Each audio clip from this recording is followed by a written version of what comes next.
Go ahead and call the meeting to order. If everyone would please stand for the prayer, and if let's have Mr. Creel do the pledge. Jamie Creel to do this pledge. So if you bow your heads, Heavenly Father, we gather tonight as a council and a community, grateful for this opportunity to serve the people of Biloxi. On this Epiphany, better known as King's Day, as we recall the journey of the Magi, seeking truth and light, may we too seek guidance, clarity, and humble discernment in our duties. Grant us wisdom to listen respectfully, courage to make just decisions, and compassion for those we serve.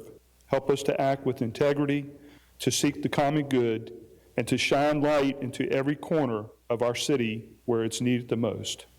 Bless our city leaders, staff, and all who contribute to the well-being of Biloxi. May our deliberations be marked by civility, patience, and a spirit of service.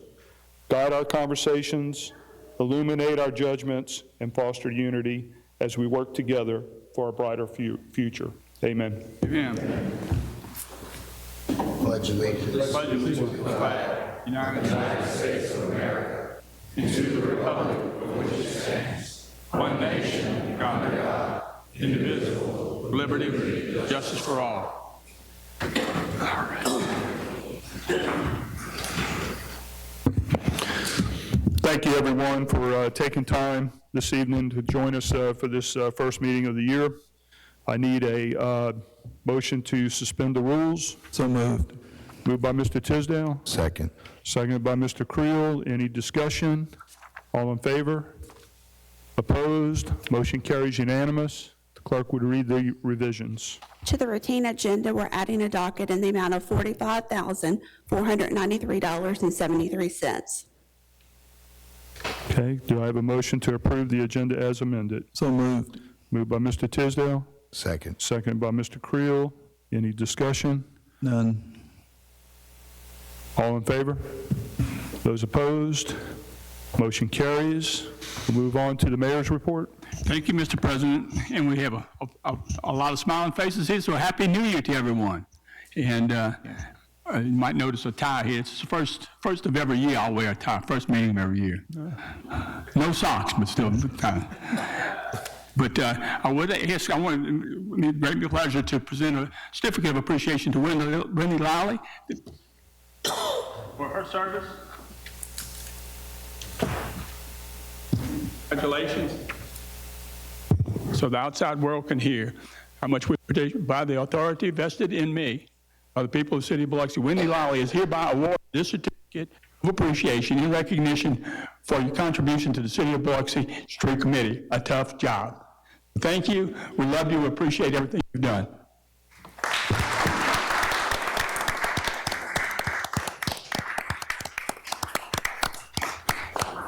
Thank you.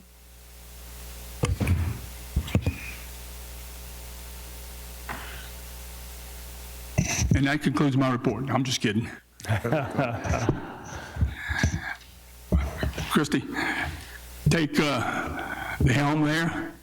I think we've been requested to give some updates on a couple of projects that we've been struggling through and working through. We're going to begin, I think, with the most current status of our pier. And it's hard to see that, but that represents what we've been trying to accomplish since 2020 with a mitigated project from Hurricane Zeta. It was the first opportunity, and we can provide some printed pictures of that, but that's the 800-foot pier as designed and to be mitigated. But it will be bid both ways when it comes to as it was versus as we've proposing it. Again, I made an update a while back about, we made a couple of trips to Washington with FEMA about the Hurricane Katrina restoration projects as well as this Hurricane Zeta project. This was, again, I think this is the third time we've had to repair this pier, right, Christy, since I've been in office. Repetitive damages from storms and near misses. Cristobal, I think, did some considerable damage, but we could not get any kind of a help in repairing it.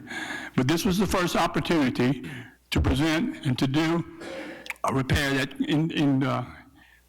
that includes concrete pilings, flow-through decking, all stiffened structure, as well as a 320-foot breakwater that would not only help the erosion, but also protect the pier over the years. So we're hopeful that this project, as it was estimated, I think $4.2 million, will be the last time we have to worry about this pier. But the story is on how this thing got started and how we are and where we are.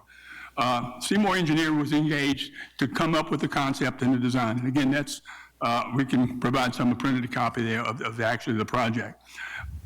Again, it's an 800-foot pier, and this will be the first move that FEMA actually gave us, was to let's determine what the cost of the pier would be to install it as it was, with the concept that if it was $1 million or $1.2 million, we would get an additional $1.2 million to put towards a project that we would not have to continually repair. So in my thinking, we designed, let's design a project, and there are other sources that we can match up, as well as from our port money. That's where the original $1 million that was asked about in the initial, when we got the engineering firm started, or engineering design started. So we would actually put this, a number of funding sources to wind up with a $4 million pier. Over the course of time, since 2020, when this began, we have submitted, again, Seymour Engineering submitted the cost of the as-was project, and we've actually iterated with FEMA 2 sets of appeals. That at first they reduced it to $665,000. The result of our second appeal was another $858,000. So now, if they approve, when we submit this mitigated design for final busing, we're hopeful that 800 turns into 1.6 million, coupled with another million or other sources that we could possibly get from Thailand to put this pier that will never have to be messed with again. Now, where we are, I think some of the questions were, how much work is done. The design engineering is nearly complete, ready to submit. And it's the bid is actually submitted in the ways that we can bid as it was versus as it was mitigated. Now, when it does come to bid and actual contractors give us the real prices, the reimbursement will be based on actual prices as bid, not as guessed upon over the last 2 or 3 years. That's kind of hard to understand, but am I accurate, Christie? And this is so that 1.6 million may turn into more than that, but the cost would be more than that. So it might be a $5 million pier by the time, but it'll be backed based on actual price. It's kind of a hard concept to grasp. But the way we're proceeding is that we're going to bid it, and we're going to find out what they have agreed to actually mitigate. What we've, and other, I think other restoration projects along the coast have got millions, maybe 1.2, 1.3, but with that same technology, I think the Long Beach and Waveland, they're using concrete pilings. It's doubled up on stainless steel fasteners, flow-through decking. But I think the addition of this breakwater enhances the project even more. But based on the value engineering that we could do, if we don't get enough, we can maybe back off on one. It may be cheaper to do more pier with that technology and less breakwater. So it all is, once we get the approval to bid from FEMA, we'll move that forward. And I think it takes about 3 months to go through that process. We're ready to bid. Bottom line, we will be ready to bid. We're going to submit the mitigated plan to FEMA on mid-January, in a few weeks. We hopefully will be bidding. We'll be getting approval of the mitigated project and put it out to bid in February, mid-February. That's pretty much what we thought, right? Right? So it's February, not January. January, we'll submit the mitigated plan to FEMA for approval. Okay. And by mid-February, should be given the approval to put it out for bid in February. That'll take 2 or 3 months for it to come back for contractors to bid on it. 10 to 12 months to bid it, to actually construction. Mayor, All the permits, are still in place, right, Christie? So there's no roadblocks other than what of this plan they will accept. Mayor, do you have an idea, depending on which version we end up with, what would the city's obligations monetarily be? I know we're going for FEMA reimbursements and all that I'm stuff. Is hoping there- it will be less than $2 million.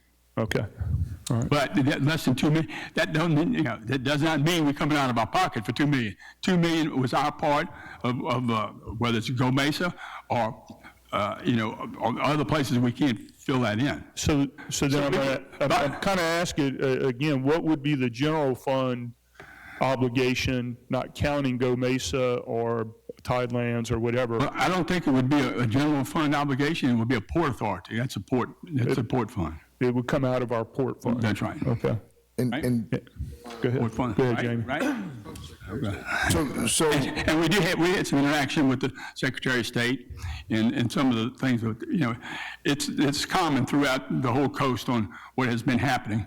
And, the price of everything marine, we argue with them, about even dredging to get our equipment in it. That was a big argument, and they finally allowed us about $80,000 to do the dredging to do the project. I mean, it has been a nightmare over the last 2 years and 2 hard-fought appeals. And I know we made two trips to D.C. regarding, and top people in FEMA regarding this project as well as what's remaining on the Katrina infrastructure project. So how much funding do we currently have tangible? $1 million. Sources. $1,097,000 is in the project. We've spent $188,000. So that's not in addition to the 300 for the Seymour Engineering, or? The budget was $360 for the engineering of the $4 million project. Okay, and so. But out of we've that only budget- spent $188,000, excuse me. Did I say million? $188,000 is year to date, or project to date on that.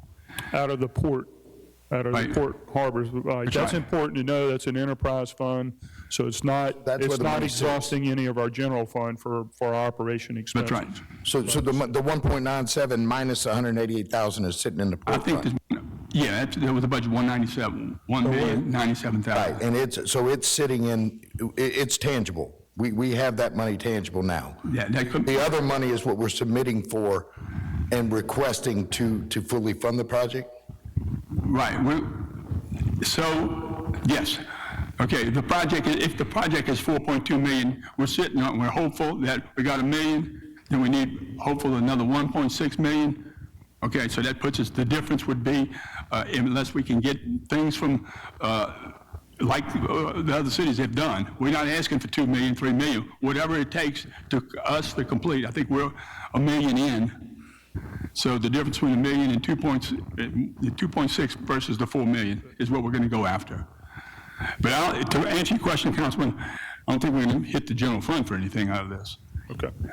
Have any of this funding that you're talking about, is it just we're going to apply for it, or is it something you know is coming in? No, we have to apply for it. So we don't have any guarantees, so we could be turned down. No, we can be turned down if we're asking for Go Mesa or if some of the legislative operation. In that instance, what do we do? What we do is we got a port bond that comes in every year to the tune of $1.87 million. We could commit some of that to offset a loan to get this thing done. Can you saying Is that right? The 4.2? port bond is 1.8? You're saying 4.2 million. No, let me say, it's 2.4 million? Okay, that comes in every year for the port. So the port, this is a port authority, or, a 44 project. The port is itself, it's an enterprise fund. So the money will not, it will come through commitments of the, the port financing. So my question, I guess, I got two questions. Is you saying that the Port Authority is going to get a bonding for $2.4 million. They do this every year? Every year. Okay, what did they do it for last year? How much is anything left over from last year? Committed projects. That means only you get that. So how much of that $2.4 million that is already committed then? This next 2.4 that we get, is, we get it twice a year, every quarter. So wait a minute, wait. So it's not 2.4 million a year, it's 2.4 million every quarter? That's a big difference. Every quarter we get a payment, and it squares up to whatever's equal to a mill, an equivalent mill. Is that not right? Okay, let me ask. That's money coming in that we could commit to for the shortage. Okay, I'm good. If I, Mr. Tisdale, or I could comment on you have the that. floor? Now, let him go ahead, let him. Okay. Mr. Tisdale? Come back to you. No, this is the port, I'll call it allotment from the county. We get a mill, right, every year. That's correct, Peter, for the port fund from the county. It's the equivalent of a mill every year, which is about 2 million, give or take. So it could be 2.2 or 1.8. Been about 2.3. 2.3. 2.4. And we get those in quarterly payments. Correct. And usually the last payment, sometimes there may be a set, what we would call a settle-up payment if the value of the mill increased that year, whatever. But basically, when that comes in, it's put into the port fund, and as projects come up for repair of the ports and piers and things like that, that comes out of the port's enterprise fund. So that's a guaranteed revenue stream. Roughly, I want to say it's about 440,000 in the past, 480,000 each quarter. You can find it. You'll find it. Yeah, and I So is think, it 2.4 million? wait, let me say this along this. Excuse me first. I think there's some loan that the port settles too out of that figure.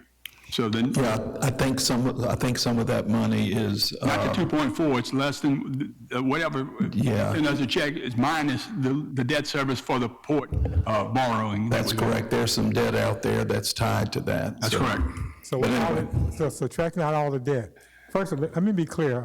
I'm probably missing it. You're probably saying it. I'm just not hearing what I'm looking for.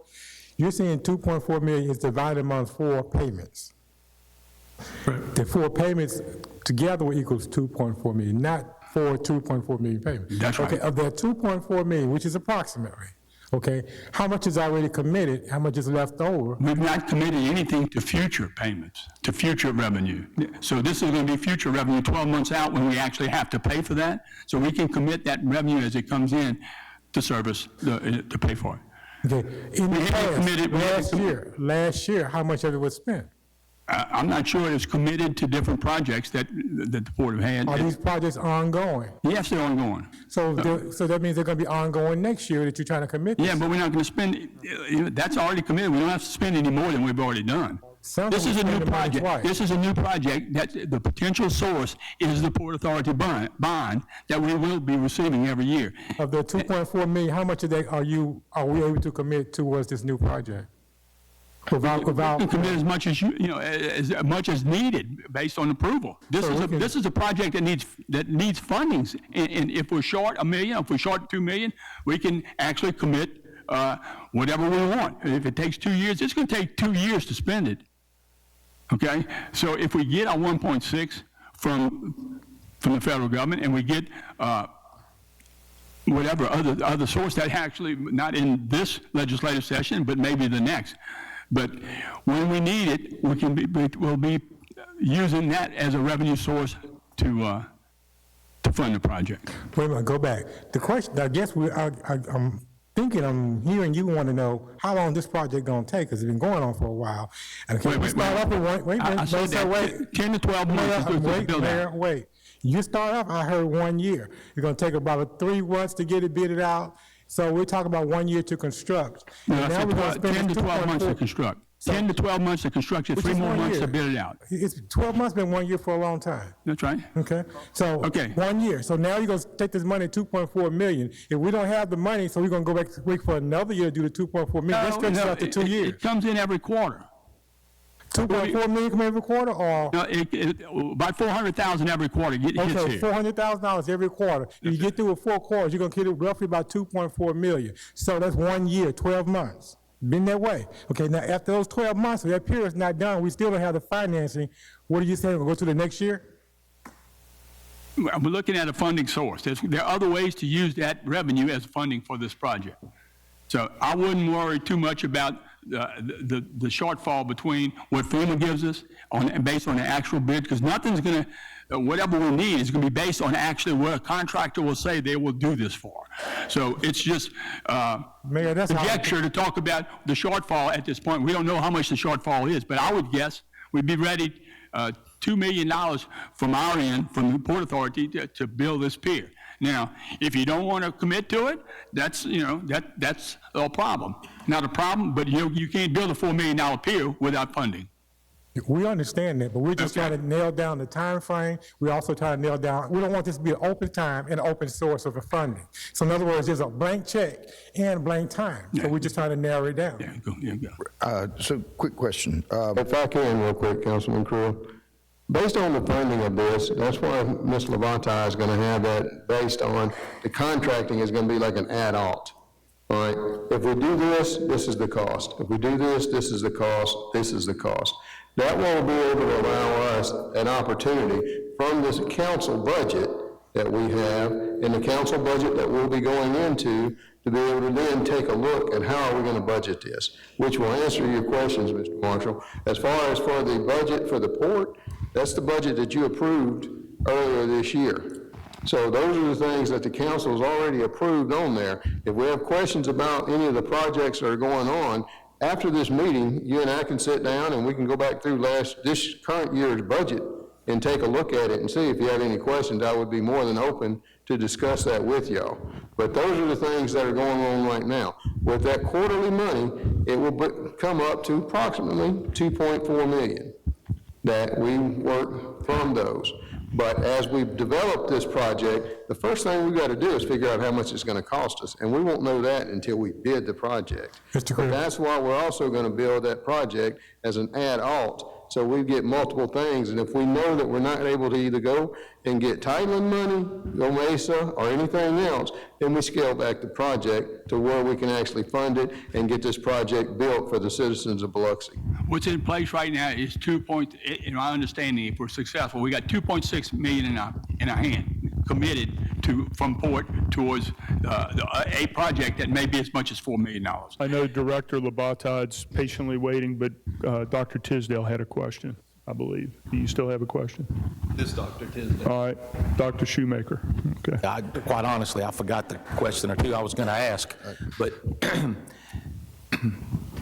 bids, and this may be a simple answer, but what about getting a bid ahead of time? Then we would know what the pier cost. Couldn't we get 2 bids for the 2 different projects, and then we would know what money to ask for? That's what Rick was saying. Our CAO was talking about the alternate bid. We're going to bid it as it was, and alternate bids so we can build the different bits and pieces.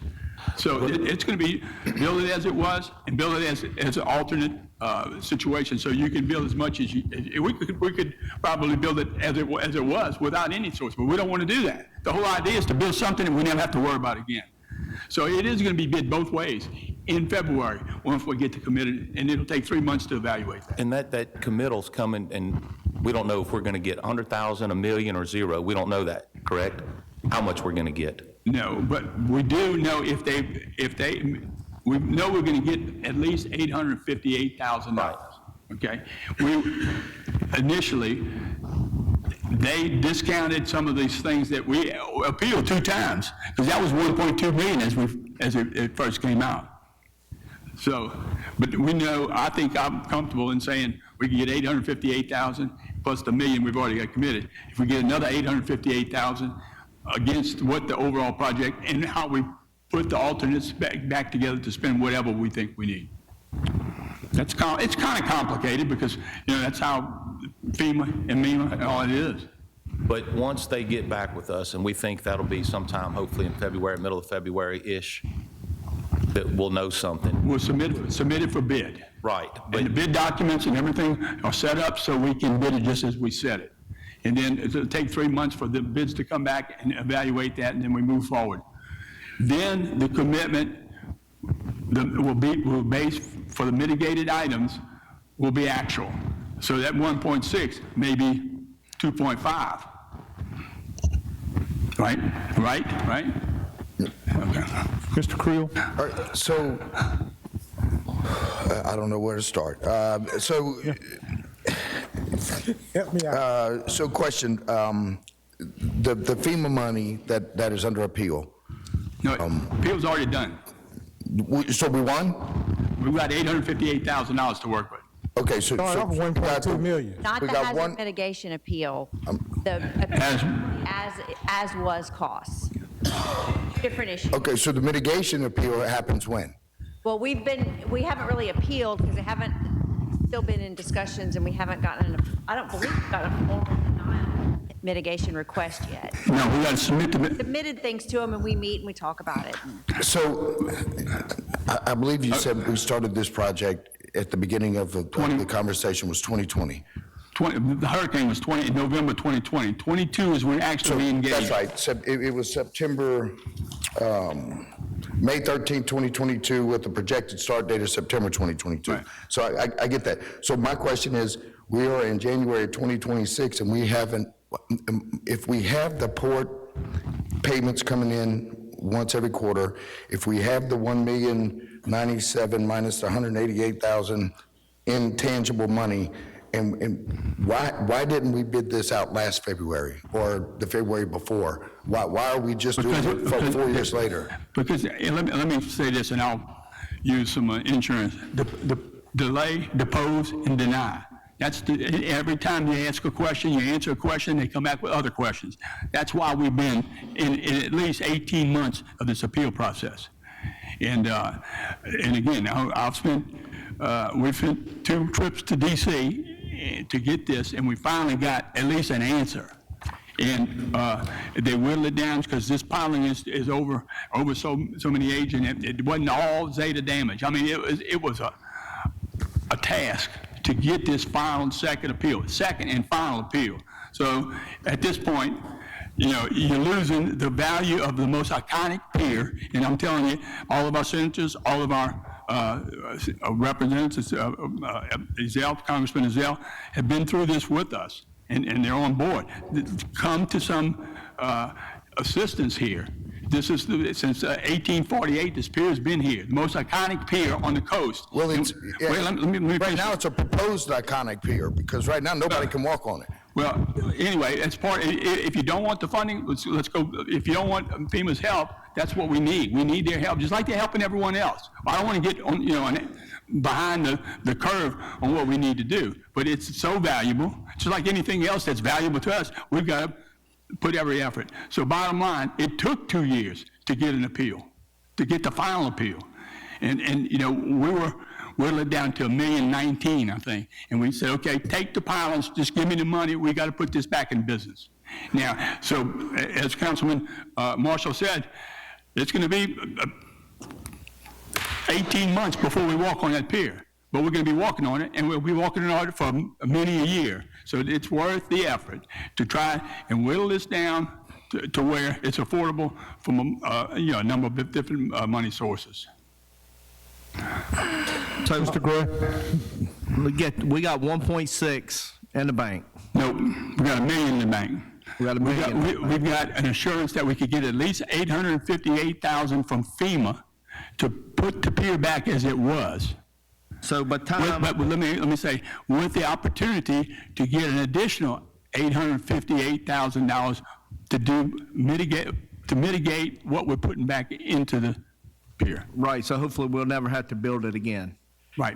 So within a year, we'll have almost $4 million with the 2.4 in 12 months, correct? Plus that'd be 3.4 million. Well, We got $1 million and we get 2.4. again, And then we're looking at probably think- 15 months to build it through everything, correct? Yeah, the time that, it would take 10 to 12 months after determination of, who won the bid, and this is actual prices. Now we put it together. We got to have the sources to actually do that. Right. I mean, I'm just saying this, I mean, I think maybe what you're trying to say is, we got 1 million now, and then in a quarter, we'll have 400-something thousand. So in a year, we'll have 2.4. So we're looking almost $3 million by the time this gets done. You don't have to have, you don't have to have the money before you start the project. You have to have a budget to finish the project. You're not going to spend it. There'll be so much mobilization, there'll be so much monthly construction, and then that's when you need the money. Yeah. Okay. I mean, I'm just, hopefully we can have the money and FEMA will be over there and we'll be able to have all the money without having to wait another 2 years or 4 years. Well, the wait, again, the wait was dependent on, not letting FEMA just do the things that they've done to us. Right. Mr. Creel has That's all I have. a response. So 858,000, right? That's what we got. So if you add 1 million plus the 858, you got 1.858. In my hand. All right, with the possibility of another 858,000. Yeah. So that'll put us at 2.7. 6, yes, yeah, right. So can we not build it for that? Yeah, but it'll be like it was. A pier that could blow away the next storm. Yep. One more. I'm going If I can, President. Yep. Going back, Mr. Grill, again, we've got 2 different piers designed. Yep. What we're going to do is take the basic pier, get that price, and then build until we get the one that's got the ultimate pier. So you're going from a Caprice Classic to a Lexus. What you do is, as you build through that, that's why we do an add-alt. Because now they'll tell us, all right, instead of 350 foot of the rock, now we can only do 200 foot, or we can do 100 foot. But they'll give us the pricing as we go through that, as we're able to bid those. Once we get those bids, then we actually know what we're taking a look at. Now, this 2.4, that's in the budget that we discussed last year, and it's going to be the budget that we discuss this upcoming year, that you'll be able to see how that money is utilized throughout the Port Commission. I'm not even counting that money yet. I got it. Yeah. But as we move forward, those are going to be the decisions that we have to make. But the first thing we got to do is figure out how much this thing is going to cost us. And that's what the mayor was saying. We'll have the design done. Once we get the design done, then we'll be able to submit that. Now, I've talked with Mr. Seymour, along with Christie and the mayor, and that's what we decided to go out for bid with the add-alts of here's where we're going to be, but what can I get? How much is it going to cost me extra? That will never, I can build it from the basics, but why can't I try to get a little bit better if we have the funding? If we don't have the funding, then we won't go a little better. But that'll be at that point in time when we actually know what the cost is. Right, but the design was done in 2022. No, the design is still finishing up. No, the design started. That's when the process started. Then you had the 18 months of FEMA. Yeah, no, but not the funding. The design of the pier has been done. No. Yeah, the design of that pier has The been done. design of the pier has been done. That was done in 2022. No. So I think we can all sit up here, No. and you guys have been here a lot longer than I have, but I think we can all sit up here and realize where we are with the Katrina FEMA money and how we're waiting for an appeal there, and we're hoping to get $111 million in an appeal there.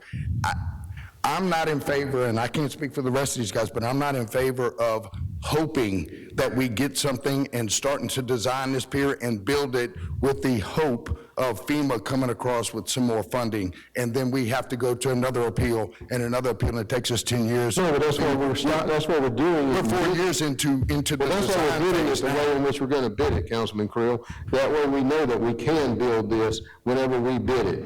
If it's a basic pier and we got to build it back, let's build it back. If we can add to it to make it more resilient, then we'll do the resilient portion of it. But there will be in increments as it comes in, and what can we find at that point in time?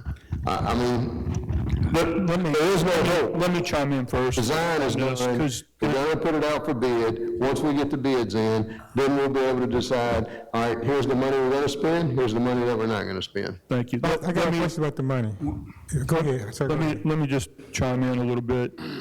And yeah, there's some new councilmen on this council that hasn't went through the process. So as it's been noted, we had damages in 2020, not just to the Lighthouse Pier. We had damages to all of our harbors and ports and everything that we needed to repair, including this one. We didn't think, we couldn't build it. The damage happened in 2020. You can't expect reasonably to rebuild that pier in 2021 and maybe even 2022. So we started the process of saying, how can we build a pier that will be resilient and that will weather the test of time and these storms, and we're not rebuilding it every other year. And that's why this process has taken this long. We didn't think it would take this long, but it has. We've had to work through a couple of administrations on the federal level on this money. They looked at it, and as the mayor said, they delayed it, reviewed it. They didn't give us some timely reports, and we're patiently waiting, thinking we're going to get the answers, and we're not getting them timely for us to move forward and build the pier. We're now at a point that we're trying to finish this engineering plan, that we have a plan that says, okay, we can, like the mayor has reiterated, we can build this pier back, and we've added these components that if we get all this additional funding, we can build this resilient pier with the breakwaters, and that it'll be something that Biloxi will be proud of, and it will be here for a long, long time. Nobody wants to wait 3, 4, 5 years to rebuild this pier. Nobody. But I don't know if anybody up here in the crowd could have went through this process and did it any quicker. And if you could have, let me hear you. Let me hear from you. What would you have done differently? Let me say this. Let me say this about clarification. Hindsight's 2020. Mr. Graham, they've built many a building since then. My question is this, sir. Okay, we're at $858,000 from FEMA. Is that what you're telling me? That they've already committed to? They said they would allow That's not- reimbursement, but let me say this before you continue the statement, because I think it's important. This is the first opportunity. Every FEMA project and replacement of piers and boardwalks and everything like that, we had to always build it back as it was. This is the first time they would allow an additional amount of money to build it back stronger. This is the first opportunity. 2020, Hurricane Zeta is the first one in FEMA history that would allow us to do that. And that was some of the reasons why we concentrated on building it back stronger. Okay, Now, my question, sir, is this. Okay, the $858,000, that's the amount after the appeal. That's what they've committed to. After all the appeals, they've committed to $858,000. Let me say this. They will reimburse us to build the pier back as it was, and they would give us $858,000 to build it back as it was. Okay, so what was the Wood pilings and wood ducting, okay? Sir, the question is, we're after all the appeals, we're at $858,000. Okay, what was the beginning amount But that they offered? they didn't offer anything. It was So I'm all hearing, at first, I heard you say 1.2 million, is that correct? $665,000. That was after the first appeal, and after the second appeal, they moved $665,000 to $858,000. That was the result of the second appeal. Okay, I was listening to you, you said 1.2 million at first, and then you appealed it, that's not correct? No. You're wrong? This is how it rolls out. We engage Seymour Engineering to give us an as-was cost. That's been every year. He developed an as-was to build a pier back with the wooden pilings, wooden decking, and everything as it was. Then we submitted that. Then it was, delay, depose, and deny. What was that amount? 1.2, and it came back with 6.6 after the first appeal. We argued with them, said, no, you're using the wrong pricing, you're not allowing dredging, you're not allowing permits, and some of the things that we had to go through. It was ridiculous. You can't build you can't build an 850-foot pier, or 800-foot pier for $600,000. So that was the reason. we weren't going to stand for it. But bottom line, we submitted 1.2 million to build it back as was. They come back after 2 appeals in 2 years. We're going to give you $858,000. Now, with it, again, the first time in history that they would allow an additional amount equal to how much it would be to build it back as it was, right? Okay, the difference was the 342,000. What I'm saying is this: if we getting 2.4 million coming in every year, and like Mr. Creel said, we had started this, just went on doing this 4 years ago. We could have built where we want to build by now. Yeah, and you would get no money from FEMA. Ports and other. And whatever came up with FEMA would be just extra money. So in other words, we could have done this 4 years ago. No, we could have started this 4 years ago. Why not? Because you just want to give away the second opportunity to get additional funding. That's what we are giving away. But we don't have a pier. You're going to get a pier. I may have just, okay, I'm going to go ahead and ask it. Just, I know this has been in the making for several years. Is there a possibility, because now all of a sudden we're putting it out for bid and hopefully in the next couple of months, is there a possibility that we don't put it out for bid? It's always a So that may not happen, and we could be talking about. I'm confident that we will be ready to submit the final mitigation plan to FEMA by the we've had a number of meetings with engineering firm. So they will submit that last mitigation plan to FEMA. They'll give us an approval mid-February. We'll put it out for bid mid-February. Correct? All right, gentlemen, let's move on to our director that's been patiently waiting. I'm just here in case y'all need me. Okay, any highlights you want to give us? I think that was a very good discussion. Okay. Any other discussion on piers? If anybody wants to schedule a workshop, I'll entertain that at this time, or we can do it in a later time. Nobody has an appetite for that either. Okay. Thank you. Thank you, Mayor. I'm not finished my report. I thought that was it. He's hanging loose. Got the red carpet. Yeah, that's right. The carpet gate now is, I thought that was going to be the easy one, right? Yeah. Okay. So much has been, Gary, let's go. All right. Yeah, I think everybody can see that. That's actually the carpet. And if you look, this is actually what was bid by Continental. Now, take a look at it hard. You can see a repeated pattern. Can you see that?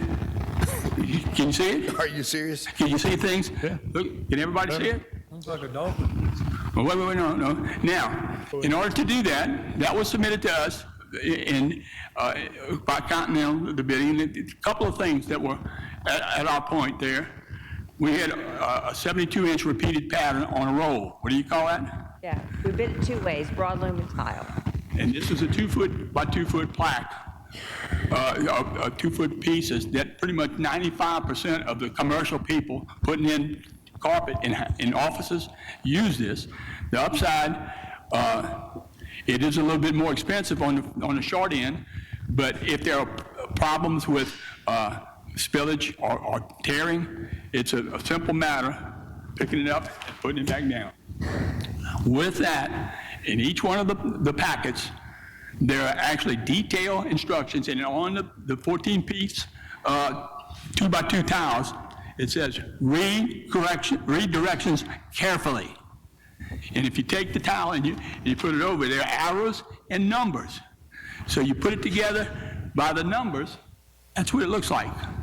So that's what we were expecting, a repeated pattern without a lot of complications, or I think that you may have been on drugs when you look at the tile. Okay. Next slide. That's what we got. Now, do you see any repeated patterns there? Wow. We were in an effort, I think, Councilman Creel, we were excited at the last meeting we had to say, hey, we were 80%, and I think Cecilia put it on the internet, and then when you look at that view, something's not like we're expecting. We're not comfortable with the installation. And lo and behold, in looking at, again, Continental is located in Arizona. They contracted with somebody from Missouri. 2 men in a truck came down and put the carpet in, okay? And when you look at it, it does puzzle you. And we actually looked at, had some folks from the carpet, local carpet people, commercial carpet people, and said something's wrong, obviously, with how it was put down. But, you know, it turns out that 2x2 is very flexible and very easily corrected. Next slide. That's the same space. Looks different, doesn't it? That was done probably in a day and a half by a couple of local installers, and there's some places that we can do a little bit like in the up ramps to the main theater. So we've spent a little money. I think $1,500 or $2,000, I think, but we have some additional things to do. So I hope everyone sees we didn't get what we expected. Right? So, but that was corrected, looking at the numbers and using the arrows, and corrected it. Next slide, next slide. Is that it? So, Oh, I thought, no, yeah, go back to that slide. Go back to one if you know, I'll flip through. I want to show you what's next. There's some in the foyer. Yeah, you see that's the original 1927 tile. That comes when you come in from the entranceway. I think we've engaged some folks to do a couple of things with that concrete, polish it, finish it, and then we're going to move. There's actually some sections as far as the flooring, some sections in the front of the stage where a number of rows were removed in order to make a functional area for more than just theater. It would be used for, you know, sit-down banquets or events. So it increased the functionality of that, but there's some leveling of that floor that needs to be done in the front. That will finish the floor, okay? Now, from a budgetary standpoint, we came before the council a number of months ago and said, what is it going to take to finish everything, inclusive of audiovisual and some of the technology and some of the lighting. So at the time, to do the carpet, we allowed 200-something thousand plus the things we needed to do with getting the stage refinished and getting the orchestra pit and the orchestra stand ready. So the $73,000 that we expect to kind of do some adjustment on the quality of the installation. So that $73,000, we'll back off that cost of that before we've not paid anybody anything yet. Okay? Any questions so far? The crew has the carpet, or the floor, I'm sorry. Go ahead, yeah, Mr. Creel. no, and actually, Yep. my question wasn't on the carpet. The only question I have on the carpet there is, do you have a slide of the aisle? Was the aisles corrected? They've looked at it, and they couldn't come up with a better situation on cutting. There was a really significant amount of extra pallets of stuff. Now, if it's worth visiting that, we'll do that. But I think the installer said they were okay with that. And now we have... they were okay with the installation, just not the pattern. On the aisles. Yeah, just not the pattern. Well, they didn't have a lot to comment on the pattern or what they could do differently. The aisles are made up of one 2x2 and about 9 inches of another one. So going through, and again, the additional, that's what was puzzling about what the job that was done.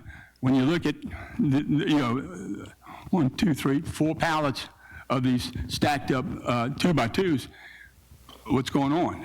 Why do we order so much? And so we repaired, or we actually repositioned based on what we could do and the extra material to do this. So it's, again, not a giant job to pick it up once you know what you want to do with it. We have a couple of pieces that we want to do in the up ramps as you go into the theater. So we'll do some of that, and where we think it really stands out, we'll make those repairs. But it's just labor. And we've done most of the in-house, we did it within our own department. And but we actually engaged our carpet installers to come back and do it as we needed. So, okay, so aside from the carpet, I think based on your previous comments past week, the theater, it's going to be 12 weeks open? We're looking at a timetable of opening in 12 weeks? We'll start booking in 12 weeks, I think. Okay. What I'm thinking, our next step is to be able to talk with Dale and Associates. They were the architects on the actually exterior, Lee Johnson, as well as, I think, Debbie Battier and a couple of other folks were engaged in the final punch list. So we got a number of folks. I think I invited Councilman Glavin to kind of be there, was establish a war room, if you will, in the dressing area of the Sanger. Yep. And we'll meet until we actually develop, and like some of these architects do, the little blue tape will put up, we need this to be fixed, and the plumbing. There's a significant amount of technology we want to update. But again, there's nothing in construction, it's just what do we want to do? And we've used the Civic Center technology, but now it's fiber instead of copper. Now it's digital LED instead of stuff, and it moves. So some of the hot lights and some of the things that are done as it was in the 70s, not needed.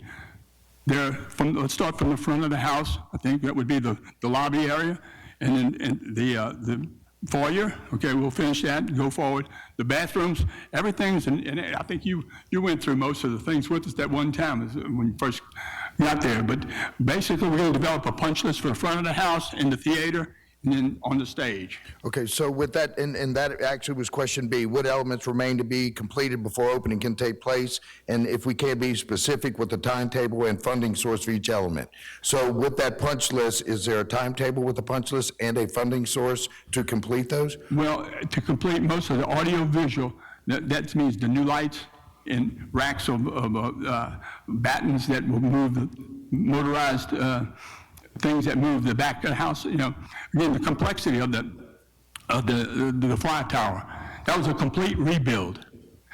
That was, built and pretty much the same back of the house, backstage, mid-stage, front stage, 60 foot high, and based on the same layout that Beau Rivage had, as well as Hard Rock. So what they have back of the house that you don't see is the physical things that you hang in the racks that you get up in order to, is what's left. Now, we retained most of the hardware, the piles and the cables, but we want to motorize that, so you don't have to do those things. You want to do, there are 2 racks of lights that are on the side, inside, that will be, we'll select what lights we want to put there. Okay, and then what lights we're going to put behind the stage.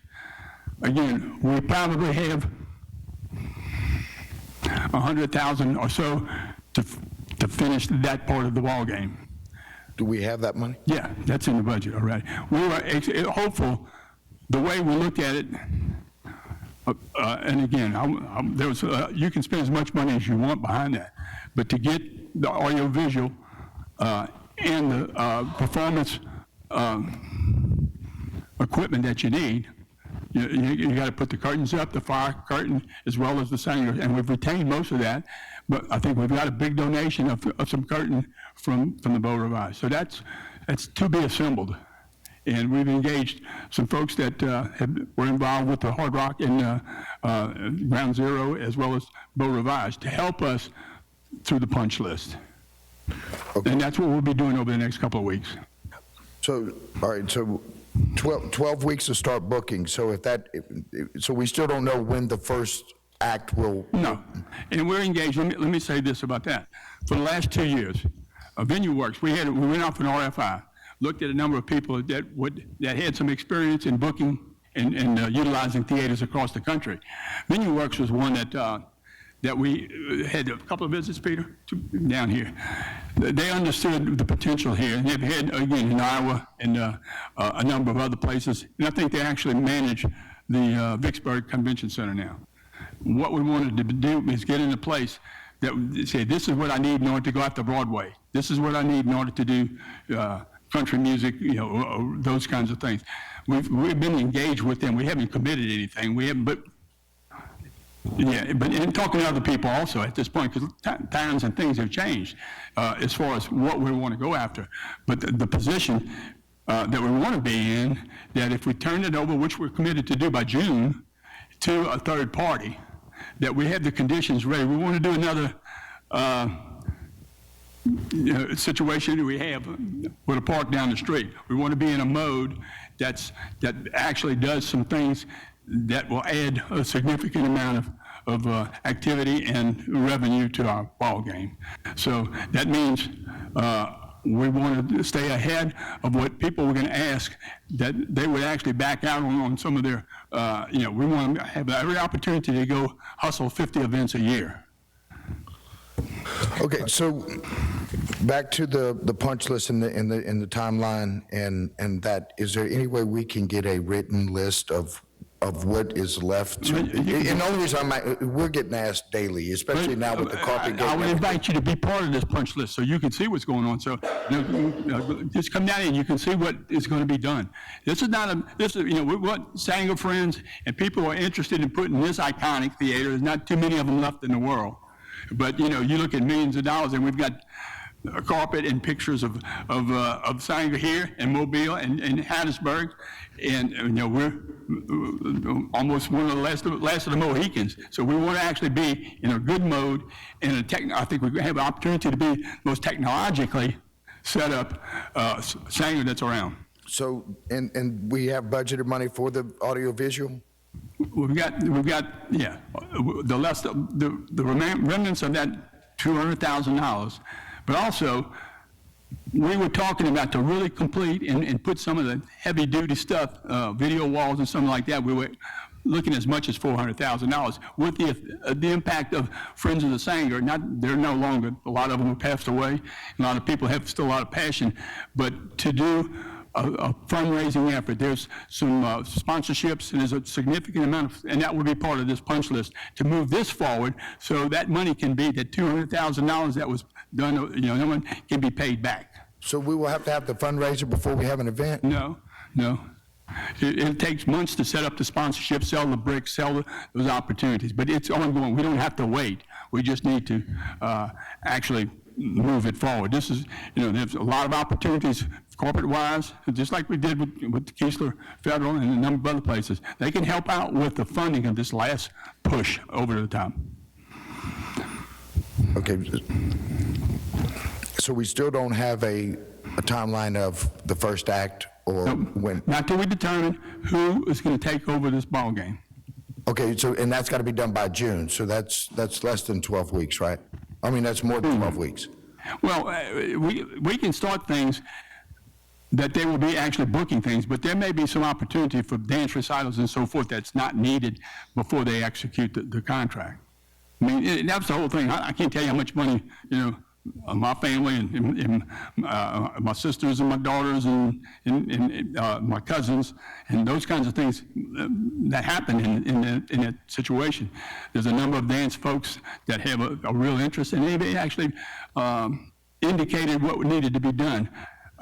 I'm not sure.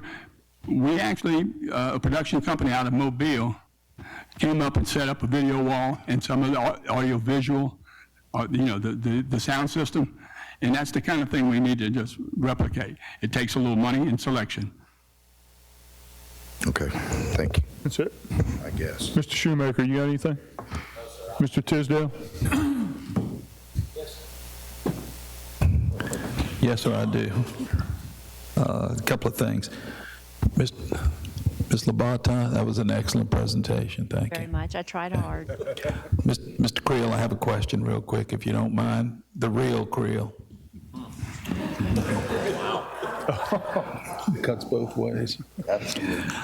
Could you, and questions that I'm sure we all hear, Chick-fil-A? Yes, sir. Are we in council report? Wait, go back. We're still on, on the mayor's report. yeah. We're still on the mayor's report. You got anything with I'm the tired of listening to the mayor. We're talking about the Sanger. We're talking about the Get Sanger. off that easy. No, I have no questions about the Sanger. All right, let's move. Mr. Nail? No. Mr. Marshall? Mr. Marshall? Yeah, can I see that first slide you showed? Of the carpet? On the pier? Carpet, no, we ain't going into that pier no more. Okay. This is the beginning, right?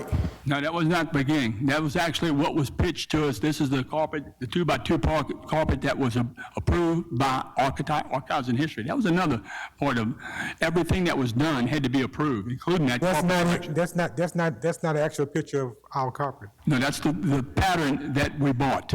Okay. We ordered. Okay. And So we are in agreement that what we ended up getting was nowhere near that, right? What we got installed was nowhere near that. Okay. Who paying, the person who put it down, they're gonna help pay for this that we're paying to fix this? We're gonna fix it and we're gonna take it off their bill. Okay, do they know that? They will. That's not what I asked you. They do. We have a contract with them, and I don't want We to. had a contract to have a satisfied product. They didn't install it the way we expected it. We have a contract for that. That's what we have, contract. Okay, you have a contract, okay. What about the aisles? Are they gonna fix that? We're looking at what we can do there. No, They're not Mr. gonna fix it, Avenue. we're gonna fix it. By using the stuff that's already down, reconfiguring, and some of the additional material that we had. So once we fix it, who's paying for it? We're taking it off their bill. Okay, is that gonna take litigation? I don't think so. So how sure are you with that? I'm not, I'm not sure of anything, but that's how we're gonna proceed. Okay, I'm just gonna be very clear, I'm not happy with the situation, but I'm not gonna pound you. I feel that you will fix this, but as it stands right now, it is in my ward, and, I met you over there, I talked to you. I don't think you need me riding your back. I'm gonna let you go. But I got some problem with how long this is taking to get this place open. This video wall we're hearing about, is there anything that says that any funding that we receive based on us doing anything, upgrades as far as like electronics or video walls, anything like that? Again, that's a phase two that we would look at when we actually do the selection of the people who are gonna be marketing this thing across the country. That would be an opportunity for them to say, I can rent it for $5,000 an event, which actually pays, rapidly. If you were to go pick, there's some people who know a little bit about Gulf Coast and some of the video components that you rent, it's $19,000 and $20,000 a pop. This would be part of the opportunity. So it's another part of, this is what, it can be rented, it can be paid for, now it keeps on and on. Okay, my question, I guess, maybe let me ask it again. Have we received any funding that says that we have to have a management company? Yeah, that's part of the agreement with Archives and History that they help do the The answer to the question is yes. Let me finish. $2 million, that was the agreement with, that we would have a third party manage this operation. Okay, but we're gonna be booking in 12 weeks. Have we engaged that 12 part, that We're gonna be, third party yet? we're gonna be in 30 days, we'll have that determination of who's gonna have the opportunity to market Stainless Theater in Biloxi, Mississippi, across the country. So you're gonna come back, so, I don't know if Mr. Creer heard it or not, but you're saying that within 30 days, you're gonna come back with A selection. a selection. Have you put that selection out for bid yet? You're just No. gonna pick a person out No, of this the is market? professional services. But how are you gonna select the person? We've been looking at people that have the opportunity and the There's no professional. bid process for this, it's just. Not a bid, it's a decide. professional service.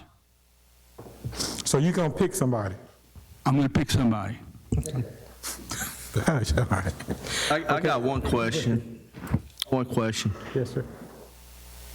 So we don't get into another situation that we're in.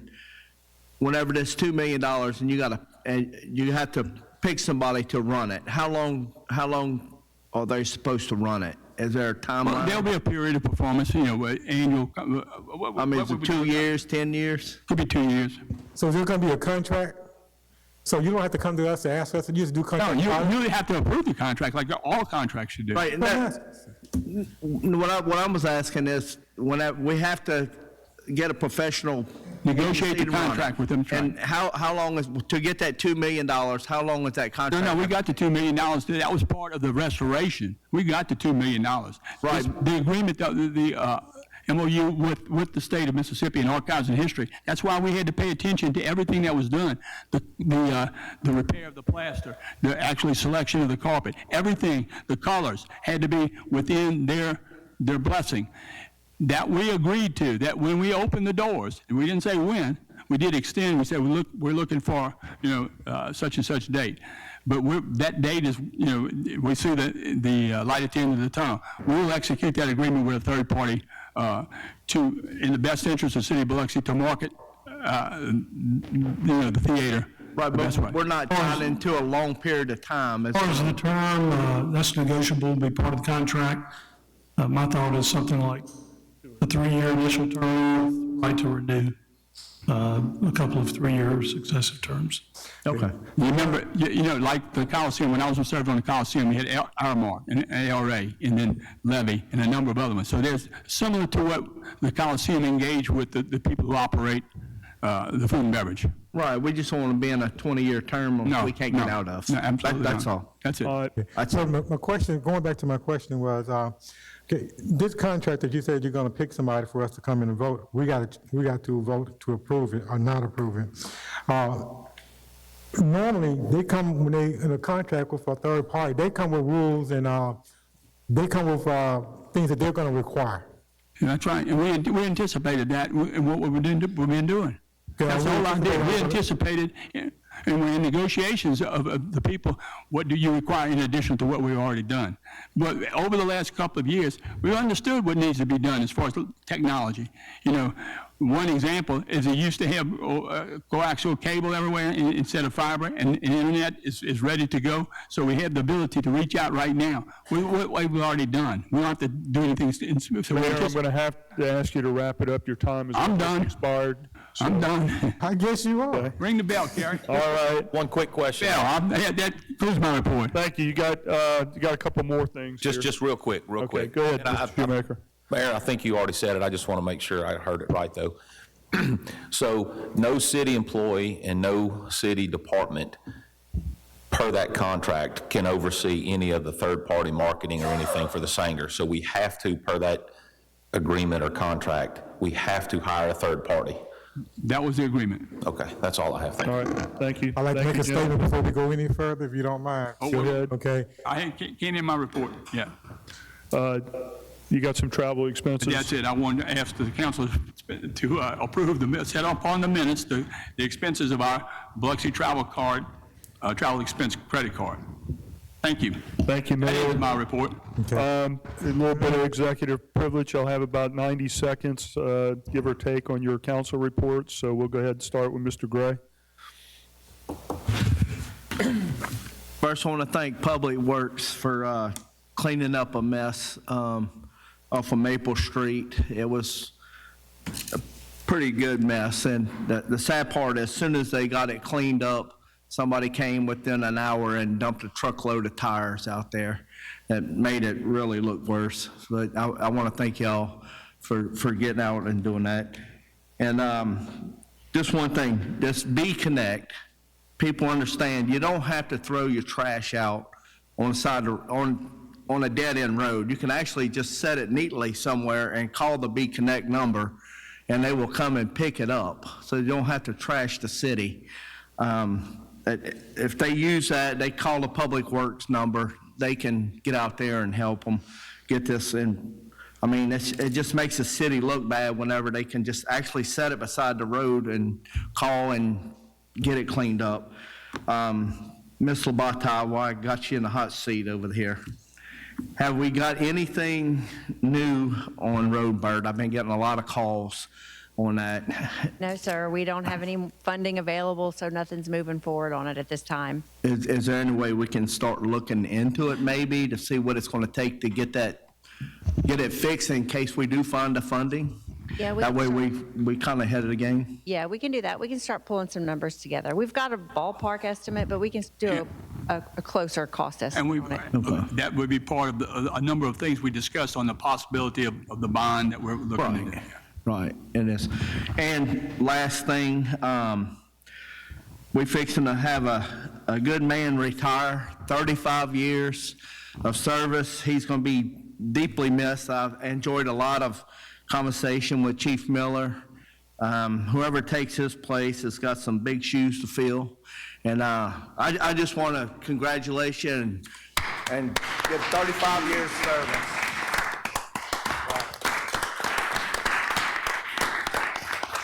And this will be his last meeting as a chief of police. So, but I hope it's not his last meeting. He come and enjoys. Thank you, Chief Miller. Thank you, sir. That's all I have. Thank you, Mr. Gray. Mr. Marshall? Come back to me. Mr. Neal? Oh, okay. I think the homeless people are coming back to the Broadwater. They got tents set up. It's like it never ended. It just kept on and kept on going. Maybe we could up the patrol in there a little bit.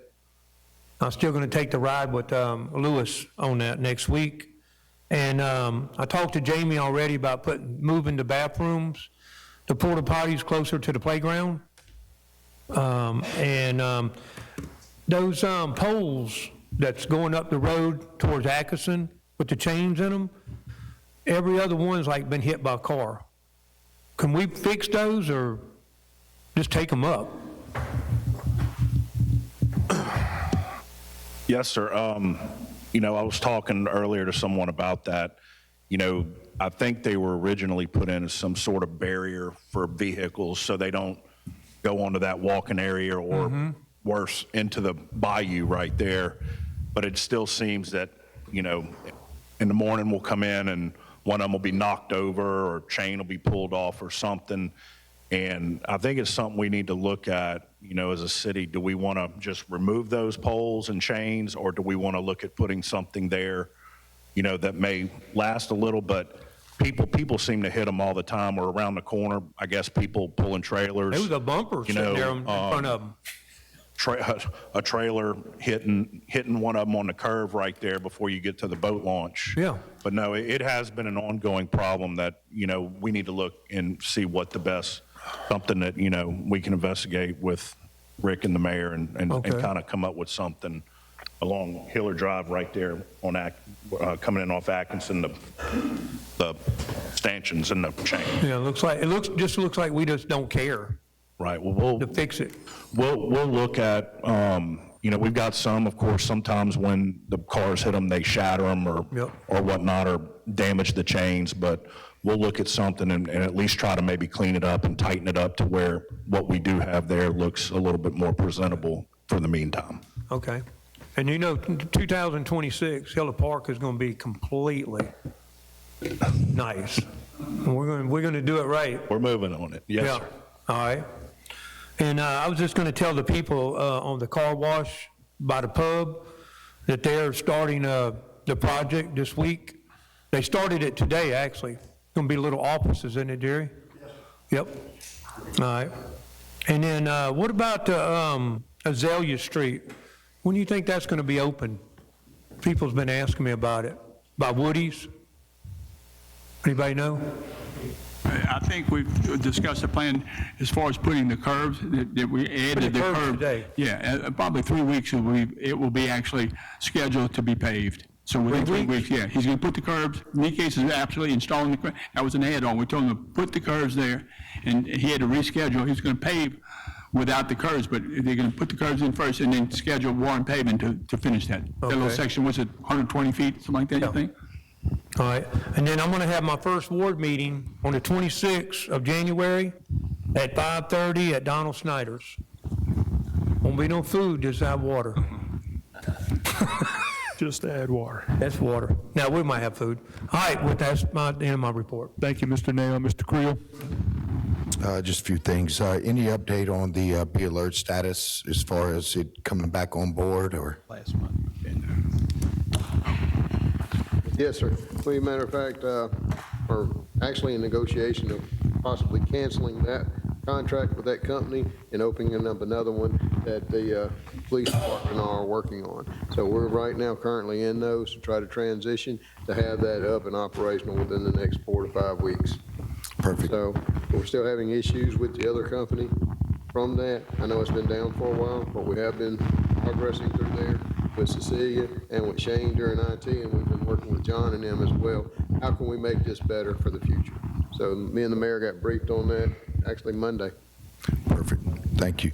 And I'm not sure who to direct this question to, but the SS4A money, the Safe Streets for America that D'Iberville just received, I want to say 7.9 million. Did we try and request any money out of those grants? I'm not sure if we did or not. I'm not sure what money that is.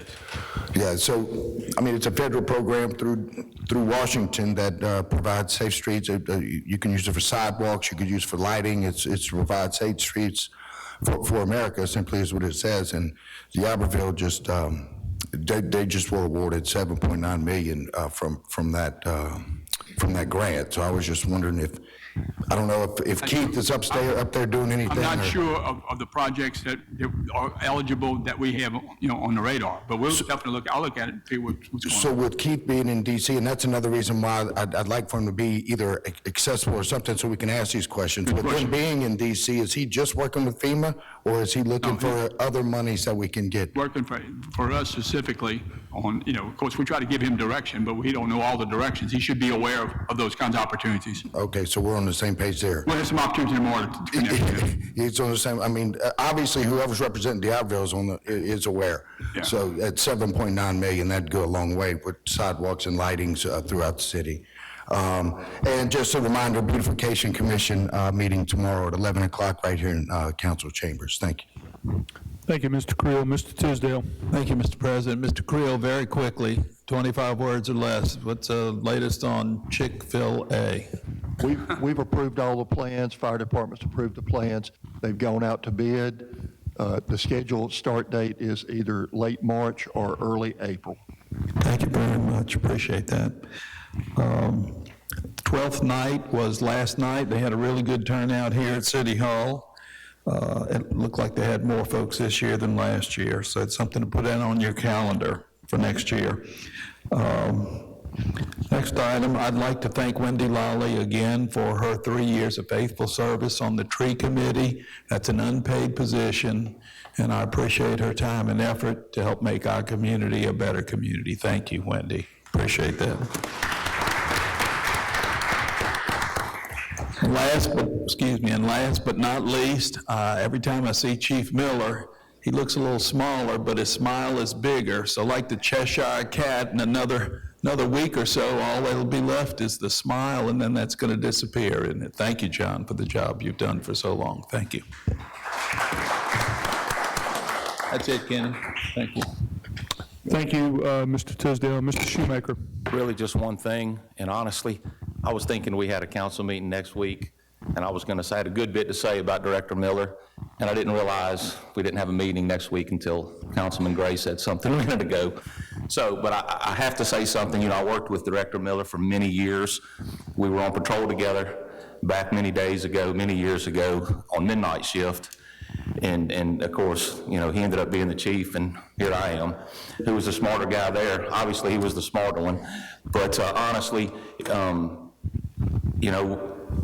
when I retired, I worked directly for him in internal affairs, and I could say a whole lot of things, and I could spend the next 10 or 15 minutes talking about Director Miller, and I know we're on a time limit, so I won't. But a huge asset to the city, to the department. Very few people I've ever spoken to, even a lot of people that he arrested, and he didn't arrest many because, he really didn't do that much back in the day. But only have good things to say, and I mean that. I'm telling you, that's the truth, Director. But look, a great officer, a great leader, but even a better person, and I mean that. And that's all I have. Thank you. Thank you, Mr. Shoemaker. Mr. Marshall. All right. To be very clear, Mr. Mayor, I want to reiterate again, as far as the carpet is concerned, as I stated before, and I told you also, I'm not going to bother you about it, but I do want you to realize that I think that is, as of today, is unacceptable. As far as to take so long for this pier, we're going around and about these numbers, and still not making much sense to me, but I'm going to leave that alone. As far as the Senior Theater as a whole, I want to go on record as saying that what you're telling us, I think I've been coming to these meetings long enough before I even got up here. I've been hearing this for a while, and I got a feeling it's not gonna change. It's gonna be the same way. I'm not getting any definite time frames or definite numbers. And it's important because the 7 of us, we're in charge of the numbers, and we need to know what we're doing. Time is also money. So we need to know what we gotta do. And also, the senior theater is actually in my ward. So I have citizens in my ward that want to know, hey, what's going on with it? The answers that you've given me left more questions, but I'm gonna let it go. I want to take care of some other business that I think, that I think I probably can get somewhere with, and I'll be talking with you later. Mr. Chief Miller, we got a lot of dogs in our area. I've been getting a lot of calls, and dogs are barking all night. I had people come to me and say that the homeless people is feeding the dogs and keeping the dogs in our area. I can't blame that on them, but what I need to understand is what is the policy as far as Sunday I was with a resident citizen, and that person wanted me to call the dog catcher. So I called down to dispatch and come to find out that's not gonna happen on a Sunday. And the dog was on her porch, and she was really concerned. She wasn't afraid so much of the dog, but it wasn't a comfortable thing. She wasn't comfortable with the dog, and the dog wouldn't leave. I personally went there and escorted the dog off of her property, and I ran into several other dogs, and I said, okay, I see what the people are talking about. We need to address that. I don't want to address it to the point where we just go out there and just locking up and putting down people's dogs. I want to address it to the point where we know the rules. I need to inform the people in the community of the rules so there will be no misunderstanding. And I want to set a timetable of a deadline. Say, you got 2 weeks. If you have a dog that you really love, you care about your dog, these are the rules, these are the laws, and we want to follow that. So if you can expound on it just a little bit.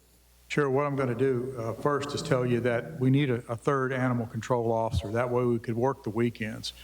With 2, we can't make that work. Okay, why don't we have one?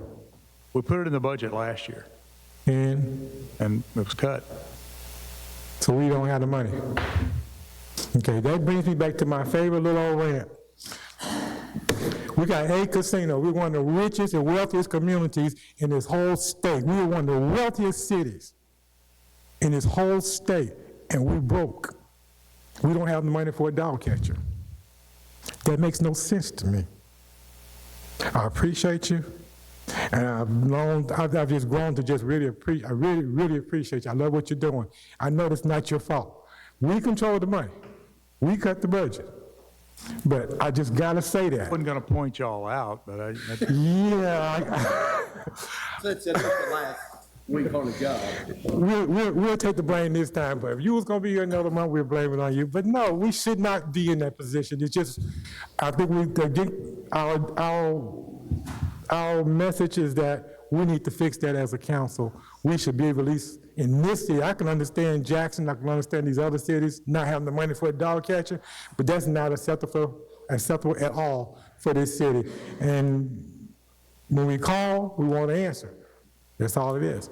So go ahead. so we have Animal Control Officer Jeff Wyndham with us, and he can come up and answer any questions. Jeff's been doing this a long time. He absolutely understands animal control. So I'm going to ask him to come up and answer any questions that you have about the law. That'll be fine.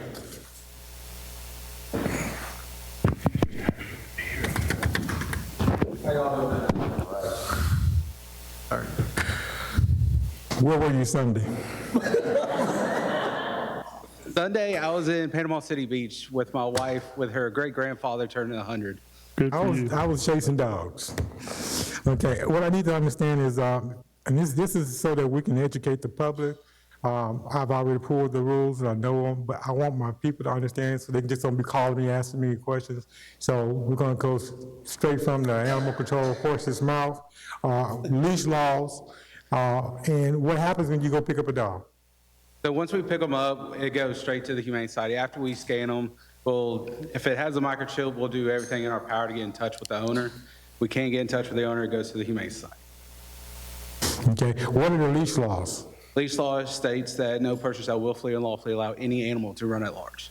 So if your dog is off its property, it's running at large, if it's not on a leash.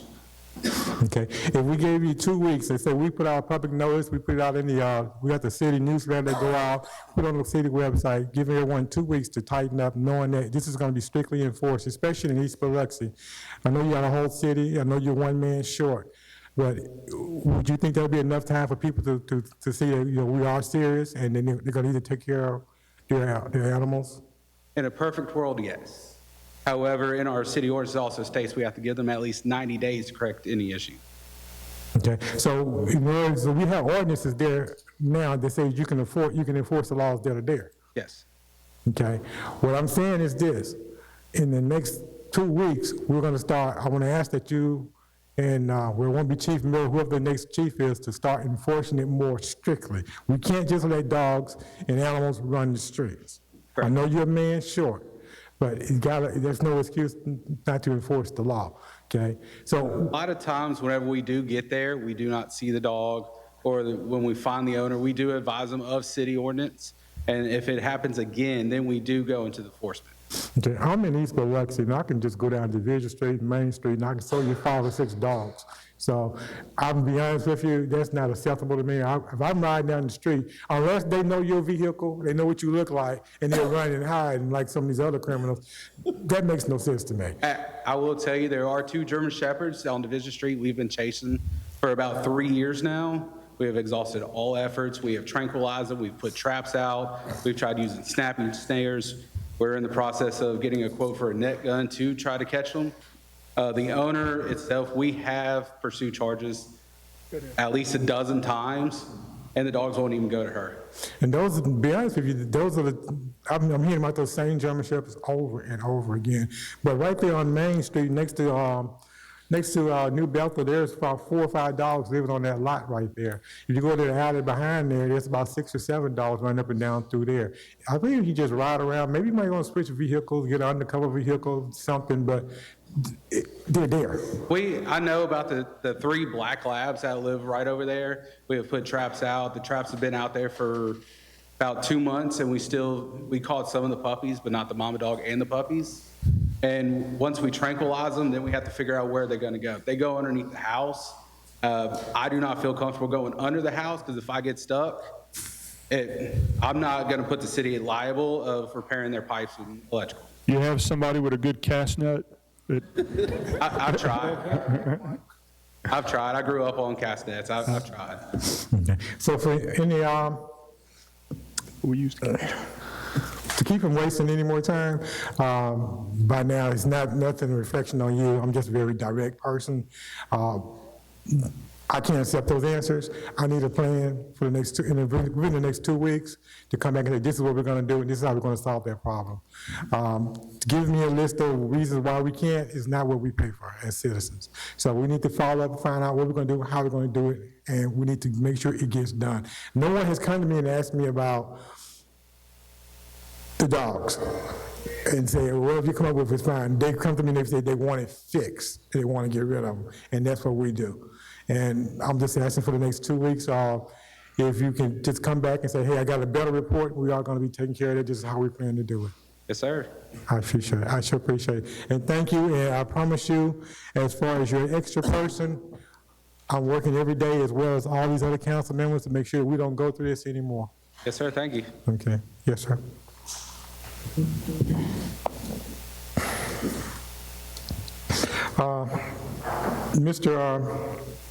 Mr. Creel, I'm gonna wait, sir.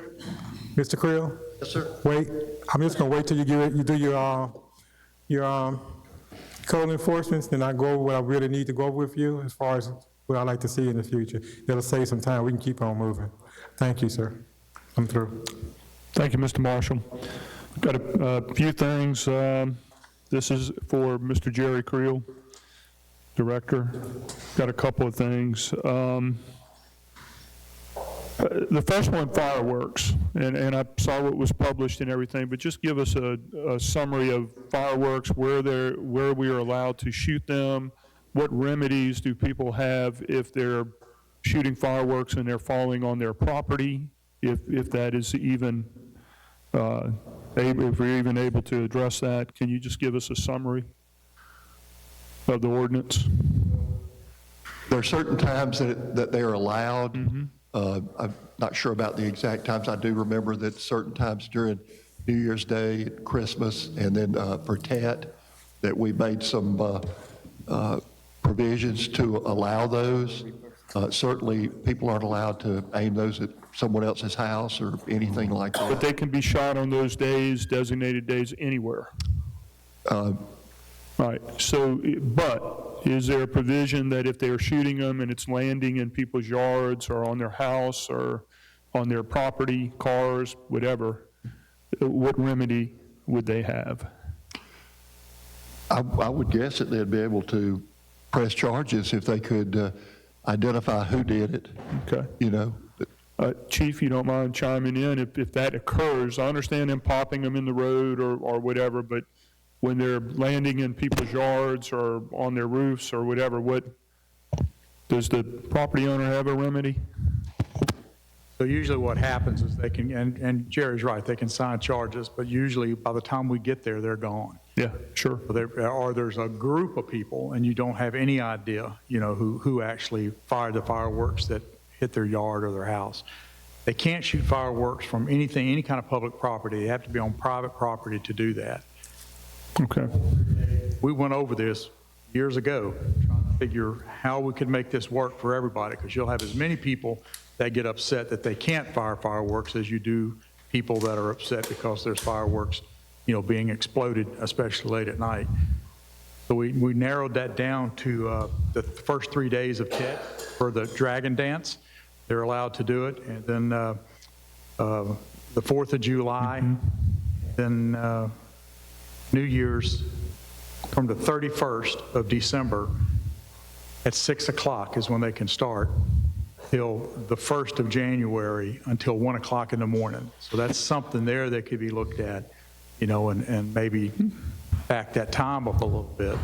So let me ask you another question. I can't imagine the calls you probably got 4th of July or New Year's Eve and during that time frame. So I don't know what that looks like. You may want to elaborate, but if we do get a call, and I'm sure every council member up here has gotten a call from people who, you know, it affects their dogs, it may affect them, they may be ex-military or whatever.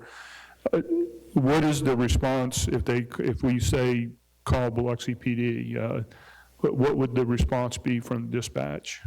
So it's going to depend on what they actually tell dispatch. Okay. Because I can tell you right now, there's not enough policemen in the whole coast to answer every call when somebody calls about fireworks. So it depends on what they actually say. If it's an issue where there's a psychological problem it's causing, then we're going to respond to that. And we're going to respond to all of them that we can respond to in the time frame that we have to try to respond to them. But like I said earlier, majority of the time you're going to get there and there's not going to be anybody there, or there's going to be a huge crowd and you have no idea, you know, who was shooting the fireworks. That's actually one of the reasons that we set those dates in place. It'd say, all right, it is legal for you to fire fireworks with these stipulations, private property and not in the roadway or any of that. Yeah, I realize it's very difficult. I just want to know, you know, if there is a remedy, what to advise our constituents when they call. And you've been helpful, kind of giving us your explanation. Thank you. Thank you, Chief. Jerry, got a couple more. So if somebody has a trailer manufactured home, I think you and I have had a conversation, but I just want to kind of clarify it. And it's on a piece of property that they're grandfathered in. What are they allowed to do, and is it specific to the existing owner, or does it travel if they sell the property? Would that be conveyed to a new owner of the property? I don't know if you understand the question. Okay. Previously, and this was back when Mr. Fayard was the councilman, if someone removed a mobile home from a piece of property where it was grandfathered in, they would not be allowed to replace that mobile home unless they went through the full process. And a lot of times they didn't have enough land or the zoning was incorrect or whatever. And Mr. Fayard and I talked about it and said, you know, we're basically making people live in squalor. There are people that are living in some mobile homes that are in really, really bad shape, but they can't afford to pull it out because they know that they don't meet the new ordinance criteria. So there's a provision in the LDO that allows you, if you live in a mobile home, and you're wanting to replace it with a newer mobile home that meets the more stringent wind requirements, you're allowed to do that without losing your grandfather status. If they sell the property, is that conveyed to the new owner, or does the new owner now need to comply with? It would be conveyed to the new owner. You don't lose the grandfather status just because the property changed hands. Okay. That's the point I wanted to make sure I was clear on. Thank you, Director. The other question I have, I don't know if this involves you or not, but we have certain owners of mobile home parks that pay for the utilities, and when they go pay for the utilities, a lot of times they pay over the phone or whatever, and I've reported this in one of the meetings, and it seems like if it's a certain amount, too high of an amount, it gets rejected and they have to physically go down and pay their bill. Is there any way we can talk to the third party that collects the utility money for us, the water and sewer money for us, to maybe raise that for the owners by request or anything of that sort? I'm getting a complaint from a pretty long time owner of a mobile home park. I can tell you, as far as paying the water bill, I'm blissfully ignorant of anything that has to do with paying those bills. Who could research that for me? Take care of that, All right, Council. thank you. All right, a couple more things. This is some fun stuff. And I want to commend Jason Stearman and Jennifer Miller. They're organizing a special event. It's going to be January 17th. It's called A Night of Music with a Mission. And one of their keynote speakers, or the host, is going to be Phil Donelon. He's an actor, filmmaker. If you've heard of Chicago Fire, others, he's been involved with that. It's a tribute to honor American heroes, and it supports Tunnels to Towers Foundation. They're in a partnership with a major vodka distributor, Rocca Vodka, and it's going to be pretty neat. Entertainment includes Lone Star Skynyrd, which is supported by some of the original band members of Leonard Skynyrd, Tyrone Benoit Band, Gary Michaels, and then there's some exhibition matches with Combat Sports Pro Wrestling. Rocca Vodka is going to debut a limited edition, and it's called Hero Bottle, and it's going to have a Tunnels to Tower logo on it, and it's supposed to be a pretty high-end vodka for some of you that enjoy that spirit. So I just wanted to commend them. They work real hard on some special events. This is one that they're real proud of. They have challenged Chief Miller's crew, and they've challenged the fire chief to maybe y'all can support them with some kind of fundraiser or event. I don't know, arm wrestling or tug of war or beauty contest or something. But they certainly want to get our heroes, our Biloxi heroes, involved with that. So looking forward to it. And then finally, I've been asked by the crew at Neptune to kind of announce this tonight. They've created a new honoree for this year's parade. They're labeling it the Crew Esteemed Honoree. I'm kind of putting a little parentheses, the King of Police. And they're going to have a special float. It's going to be decorated in blue lights. And this is for Chief John Miller. That we figured Grand Marshal, we've had Grand Marshals, and we wanted to create a special category. So, Chief, you'll be the first Crew Esteemed Honoree for the crew at Neptune. And we have your float that's being decorated now and outfitted for whoever you choose to ride on that with you. And I just we wanted to say thank you, the token of our appreciation, and I'm sure the entire community will be proud to see you in blue in that parade. Thank you, sir.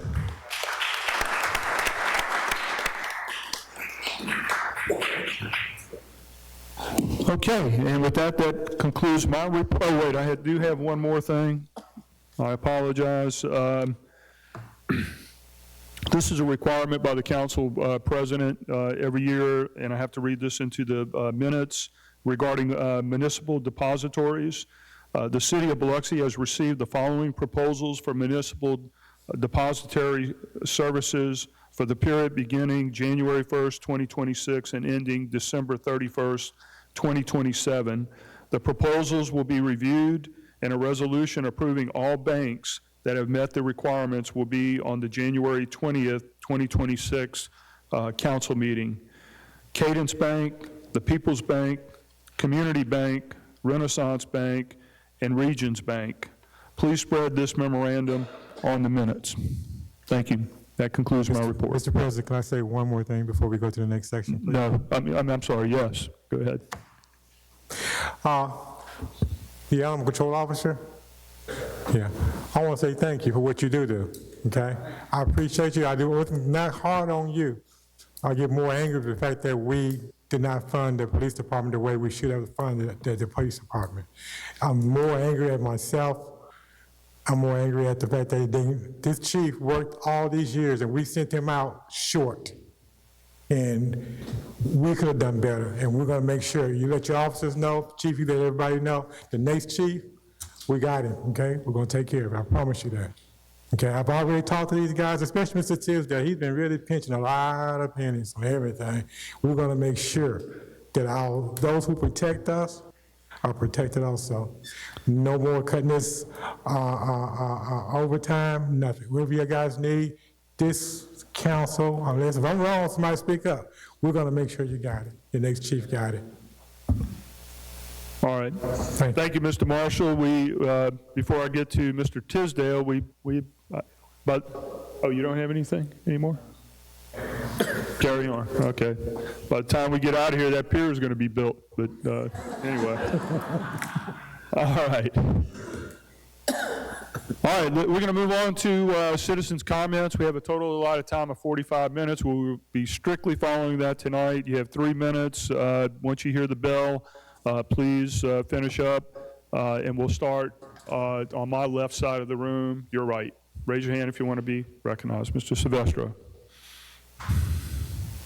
And please state your name and address for the record and sign in as well. Bob Silvestro, 181 Iris Street.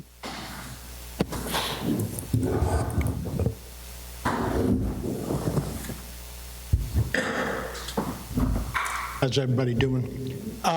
First thing, follow up on Mr. Nail. He was at the Walmart the other day when he heard the gunshots coming out of the Broadwater. There was children out there. Also, there was a lunatic chasing children and threatening to beat them up coming out of there. I think we've tried as a neighborhood to do everything. The landowners need to be put on notice. They will be held responsible when one of our neighbors is hurt. We're tired of our property values going down because of their cheapness or laziness. That area needs to be cleaned up. It needs to be stayed on top of. Lover or hater, Dixie worked very hard. Mr. Nail's trying his best. We gave up on town hall meetings with homeless. Whatever it was, the problem's not going to go away. And secondly, the first person I met here when I came here was Chief. Very nice to us.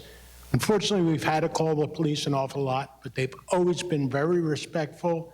They've come into our house. They've followed up. They've thanked us. What a really nice police department and fire department. And my last thing I want to say is there's so many more eyes on what's going on in this town than there was when I first started coming here. And it seems as if some people want to keep doing things business as usual. And that's not bad. I'm just saying that there needs to be more of an input from the people. Maybe we could have something like a citywide meeting where people could give suggestions, not just a complaint department. Some nice stuff. Maybe we can get a report on what's happening at the Broadwater Marina, what it's going to look like. When I started, there was homeless cars parked there. It would be nice if we could say, look what we've accomplished. Look what the mayor was, look at the senator. It's going to be nicer than it was. So maybe we could start talking about some good stuff and just move forward. And because honestly, some of the conversations and stuff are starting to get a little embarrassing. But anyway, thank you all for what you did. Gonna miss you. Thank you, Mr. Silvestro. Anyone else on my left? You're right? Yes, sir.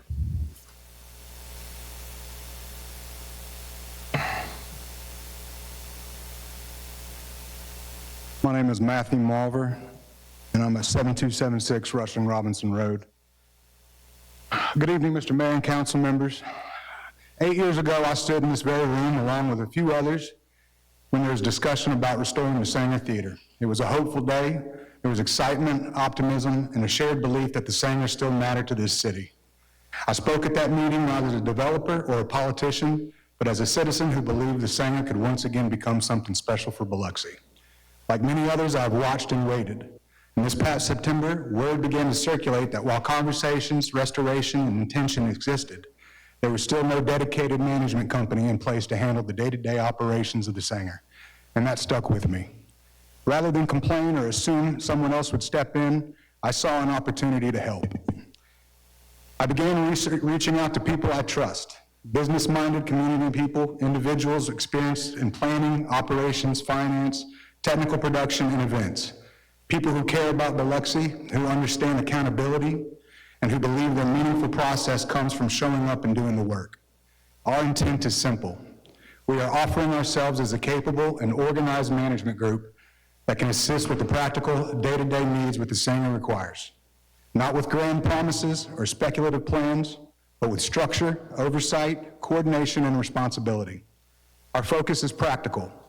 We are offering ourselves as a dedicated management company prepared to take on the day-to-day operational responsibilities that come with a venue like the Sanger, should the city choose to explore that path. At this stage, our work is intentionally pre-proposal. In order to provide something detailed, accurate, and useful, we need the opportunity to walk the building, understand its current conditions, and assess what day-to-day management would realistically require. Without access, any proposal we submit would be incomplete. But tonight, we simply put ourselves forward, explain who we are, and ask for the opportunity to take that next responsible step. We are registered as a nonprofit with the state of Mississippi and are in the process of seeking our 501c3 designation with the IRS. Our officers are as follows. Myself, Matthew Malver, as president. Andrea Deaton, secretary in strategic planning. Boyce Deaton, program procurement. Rafe O'Neill, technical director. Jordan Church, treasury director. Dennis Tynes, community events. And William Hunter, event operations. Ladies and gentlemen, we are Encore Sanger, and we believe the Sanger is not just a historical building, but it's a living part of Biloxi's identity. Thank you for allowing us to introduce ourselves.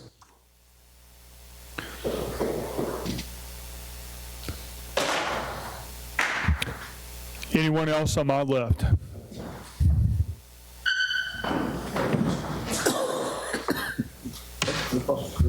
Hi, everybody. I'm Lori Silvestro, 181 Iris Street.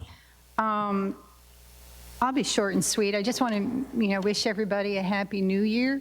But I also wanted to just make a comment, sitting in the gallery, listening to the exchange going on earlier around the pier and around the Sanger, it was really hard to watch. Regarding the pier, as a person who's observing everything going on here, I couldn't make heads or tails of what all of you were talking about. All the dollar figures going around, dollar figures changing, saying one thing one moment and another thing the next. Think about what it's like to be a citizen who has to listen to it and try to understand it and define it. And I just don't understand it. And I consider myself a reasonably intelligent person, but it sounded like gibberish. It sounded like a shell game to me, okay? And I don't think that was the intent, but that's how it came across. And, around the Sanger, the carpet, it is what it is. It's a done deal. It doesn't look good. If we want, I think squares is a great idea for easy replacement, but why pick a complex pattern when you're going to do squares? It just didn't make sense to me. So I just wanted everybody to understand what it's like to be sitting back there, listening to everything, being discussed, and no resolution. So, thank you. Thank you. Anyone else on my left, your right?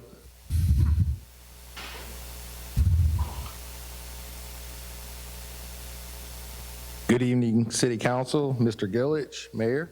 I wrote a big speech, but I'm not going to go through the whole thing. I'm also a member of the Singer Group, and I've done events in various markets, Nashville, Houston. Most recent thing we did was we brought a ring for the Jake Paul fight in Miami about 3 weeks ago when he fought former world champion Anthony Joshua. I've done music events.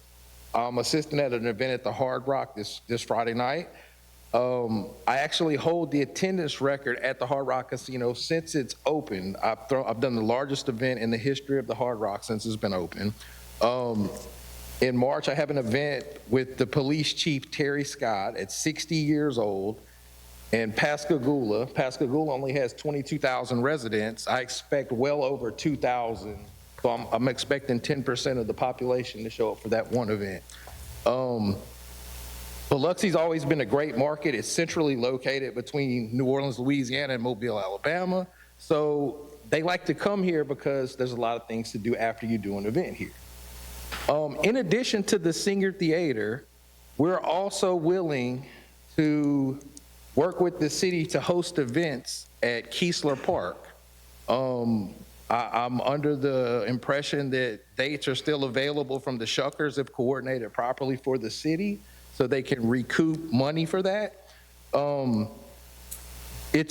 Biloxi is a C+ market if you compare it to other cities. The stadium has something that there's nowhere within about 150-mile radius other than New Orleans, Mobile, the capacity of 17,000 in a concert layout at MGM Park or Keesler Park. That allows for A-class talent because currently you can't get Beyonce, Bruno Mars, Madonna, Guns N' Roses because the minimum capacity is 15,000 persons for them to do an event. The stadium can accommodate that. And we're capable of, raising the $1 million or 800,000 or whatever that it would take to host events there. It's just something like a cherry on top with the Singer Theater for the council and the mayor to look at. Thank you. Thank you. Anyone else on my left? Your right. Yes, sir. That's fine.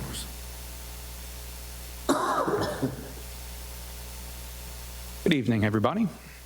State your name and your address and sign in for the record. Yes. My name is Boyce Deaton. I'm with the Encore Sanger Group. My address currently is 2600 Demerit Drive over in Gulfport. I grew up 769 Whitney Drive, and I believe Ward 4 my entire life. So Biloxi native, born and raised, got a lot of roots here. Essentially, just putting a capstone on this, I'm with the Encore Sanger Group. Essentially, I want to bring culture to Biloxi and to kind of bring it to the outside world.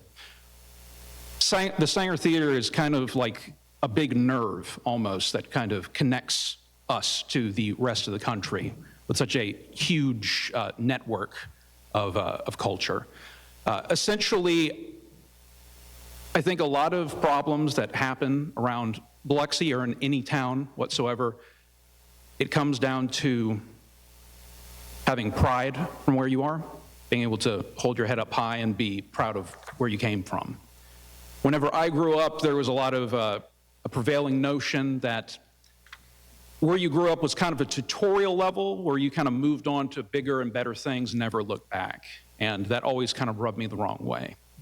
And I think with the Sanger Theater that we can not only bring in talent from the outside community, from across the state and across the country, but also to bring the culture of Biloxi with our long storied history and project it outward as well, to take the community and bring it to the country. So I'm just looking forward to hopefully working with all of you and bringing the beautiful culture of Biloxi to a grander stage. That's all I have. Thank you, sir. Anyone else on my left, your right? Yep. Ray? Come on up, Mr. Fusco.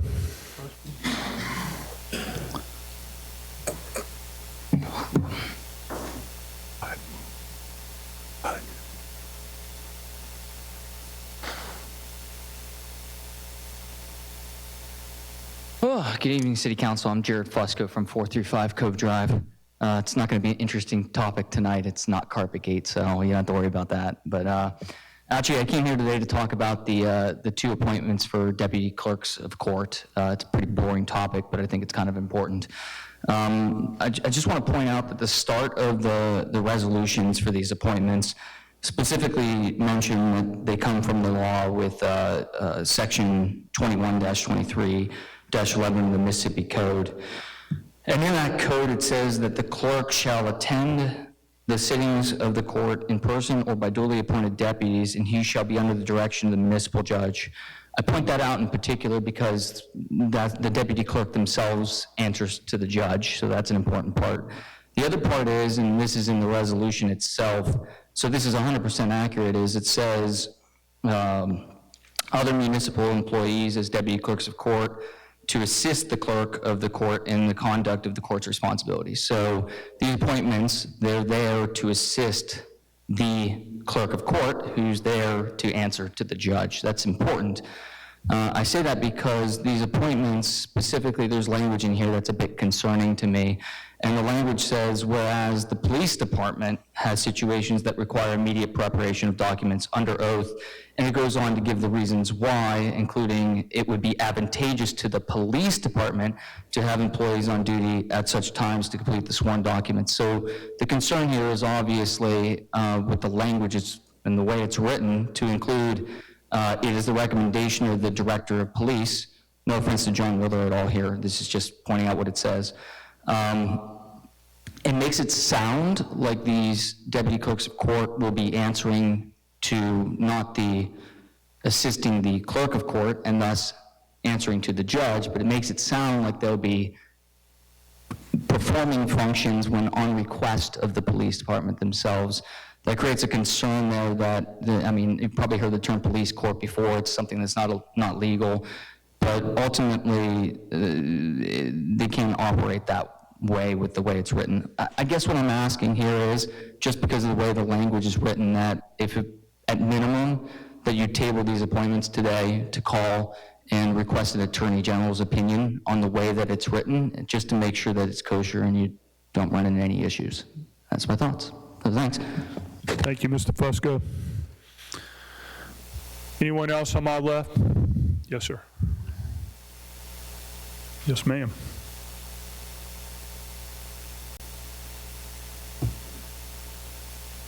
Hello, I'm Elaine Kulik. I've had a dance studio, you need my address, 10598 D'Iberville Boulevard.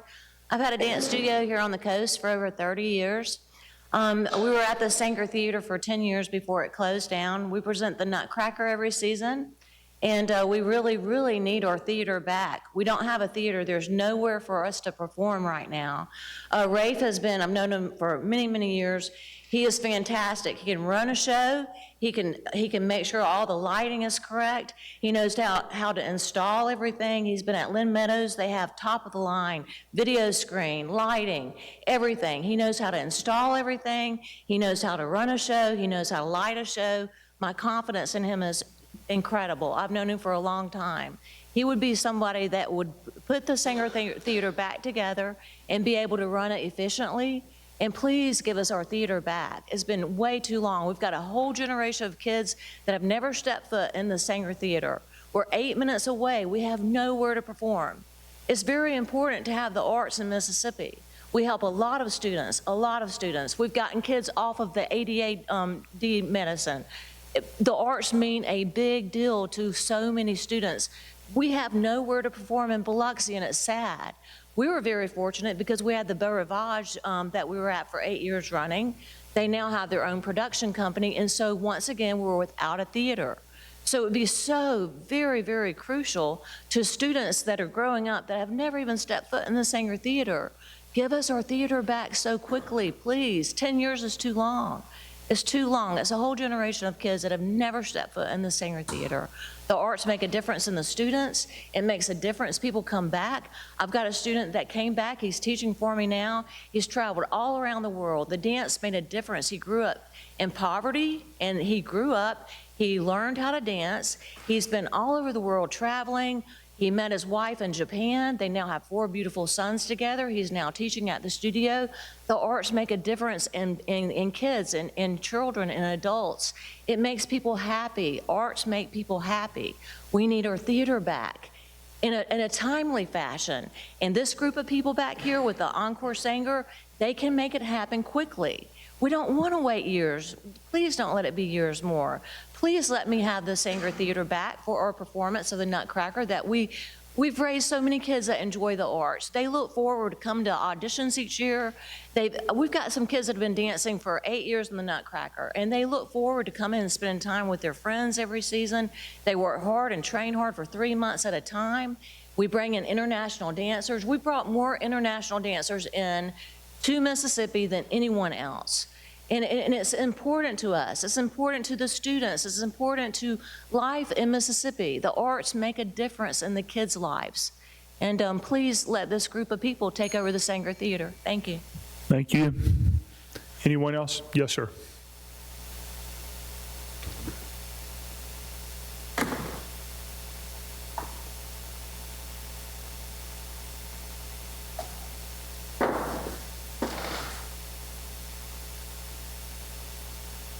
Good evening, Mr. Mayor, good people of the City Council. My name is Rafe O'Neill. I'm here to represent Encore Sanger. Feel like in this room, I am probably the person that has spent the most time producing shows at our beautiful Sanger Theater. I started doing things in that building about 1981, if you can believe that. I just turned 55. I know the building like the back of my hand. It's an old friend. I like to always try to find a positive in every aspect of life. And Mr. Mayor, as far as Carpetgate is concerned, I look at it this way. All these folks, I read a lot of the comments, all these folks that are upset truly feel that the Sanger is important. And to me, that says a lot about the work that you all have done. I know it's been a long, very expensive, and somewhat frustrating process to restore a theater because I have done it.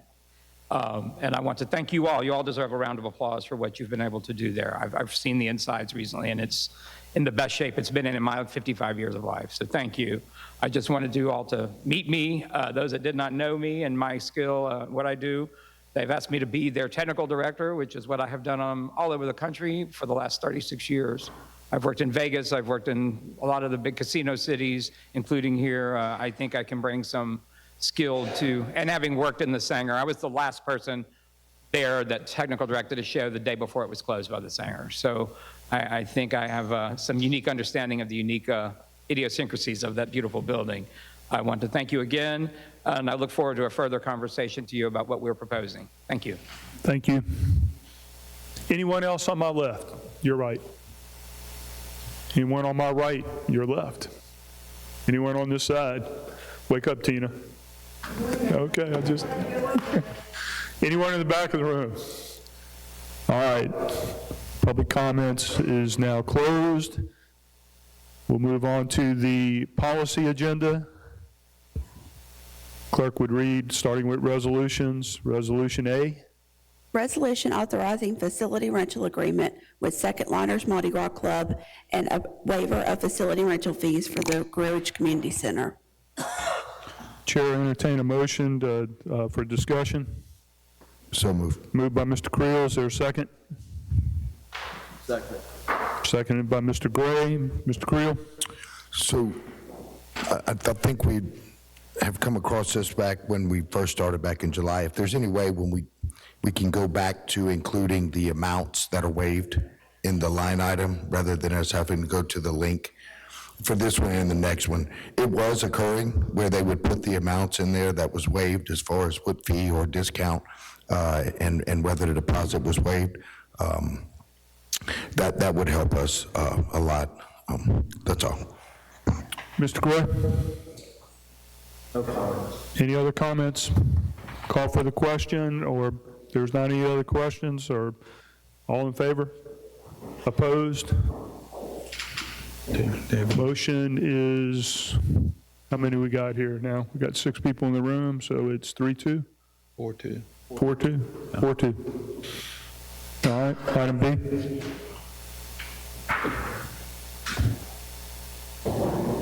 Resolution authorizing facility rental agreement with Biloxi Bay Area Chamber of Commerce and approving a waiver of facility rental fees for the Point Cadet Pavilion.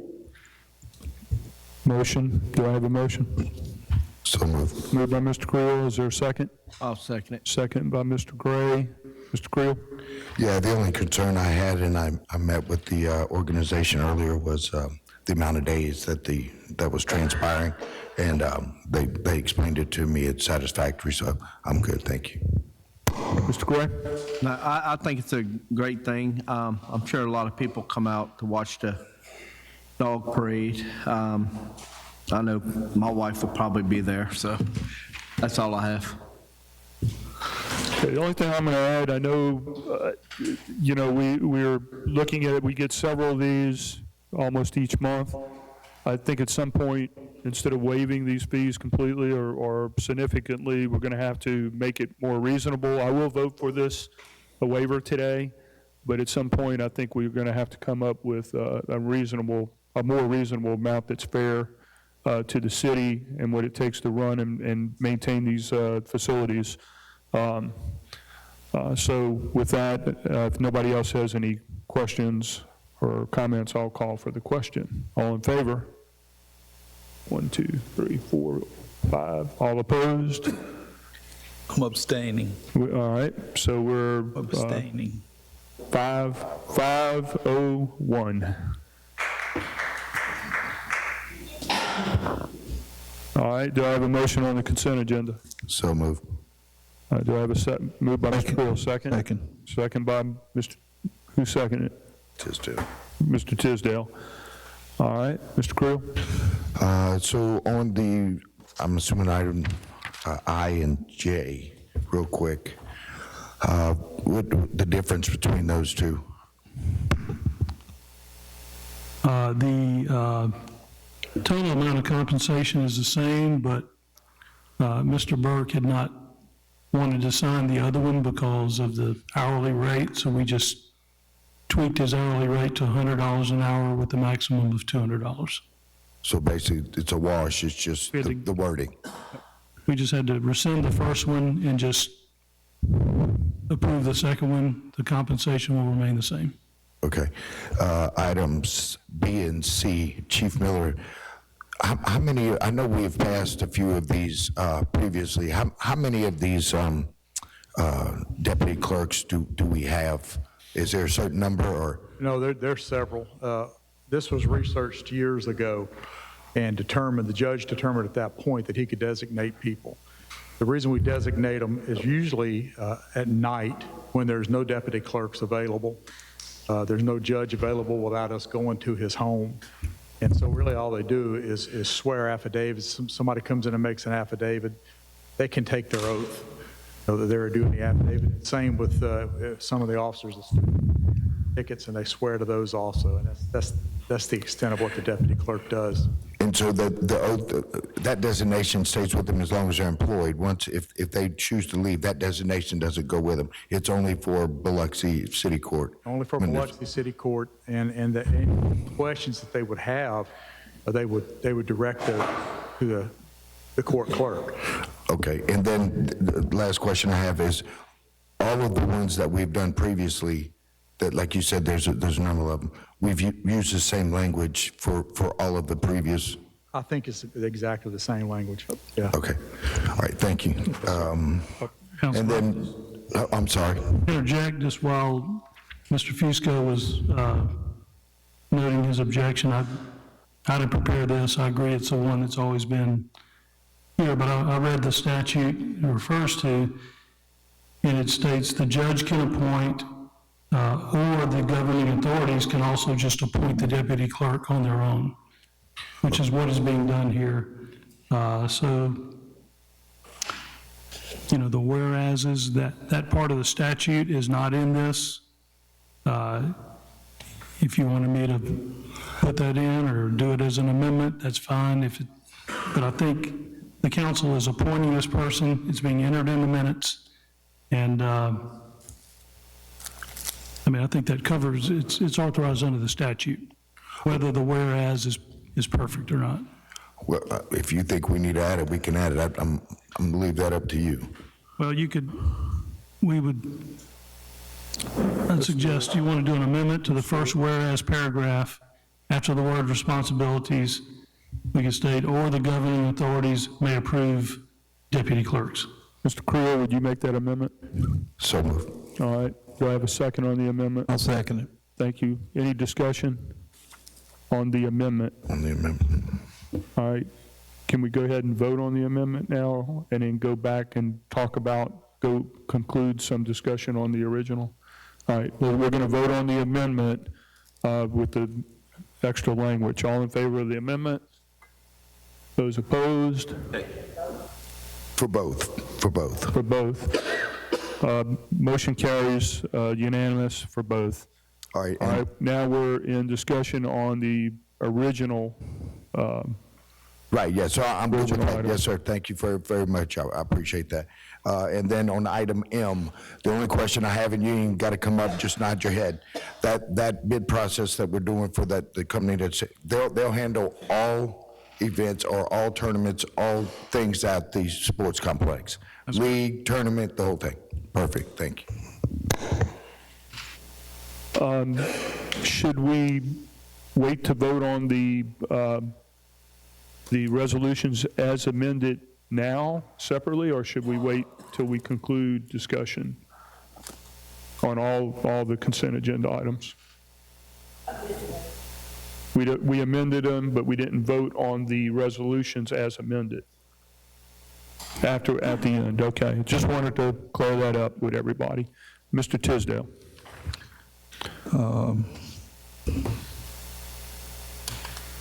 Item M deals with concession services and an agreement, and this is Astray Electron, and that is when we're not out at Holloway Sportsplex, for example, I'm thinking basketball or whatever, are there concessions available at those basketball sites?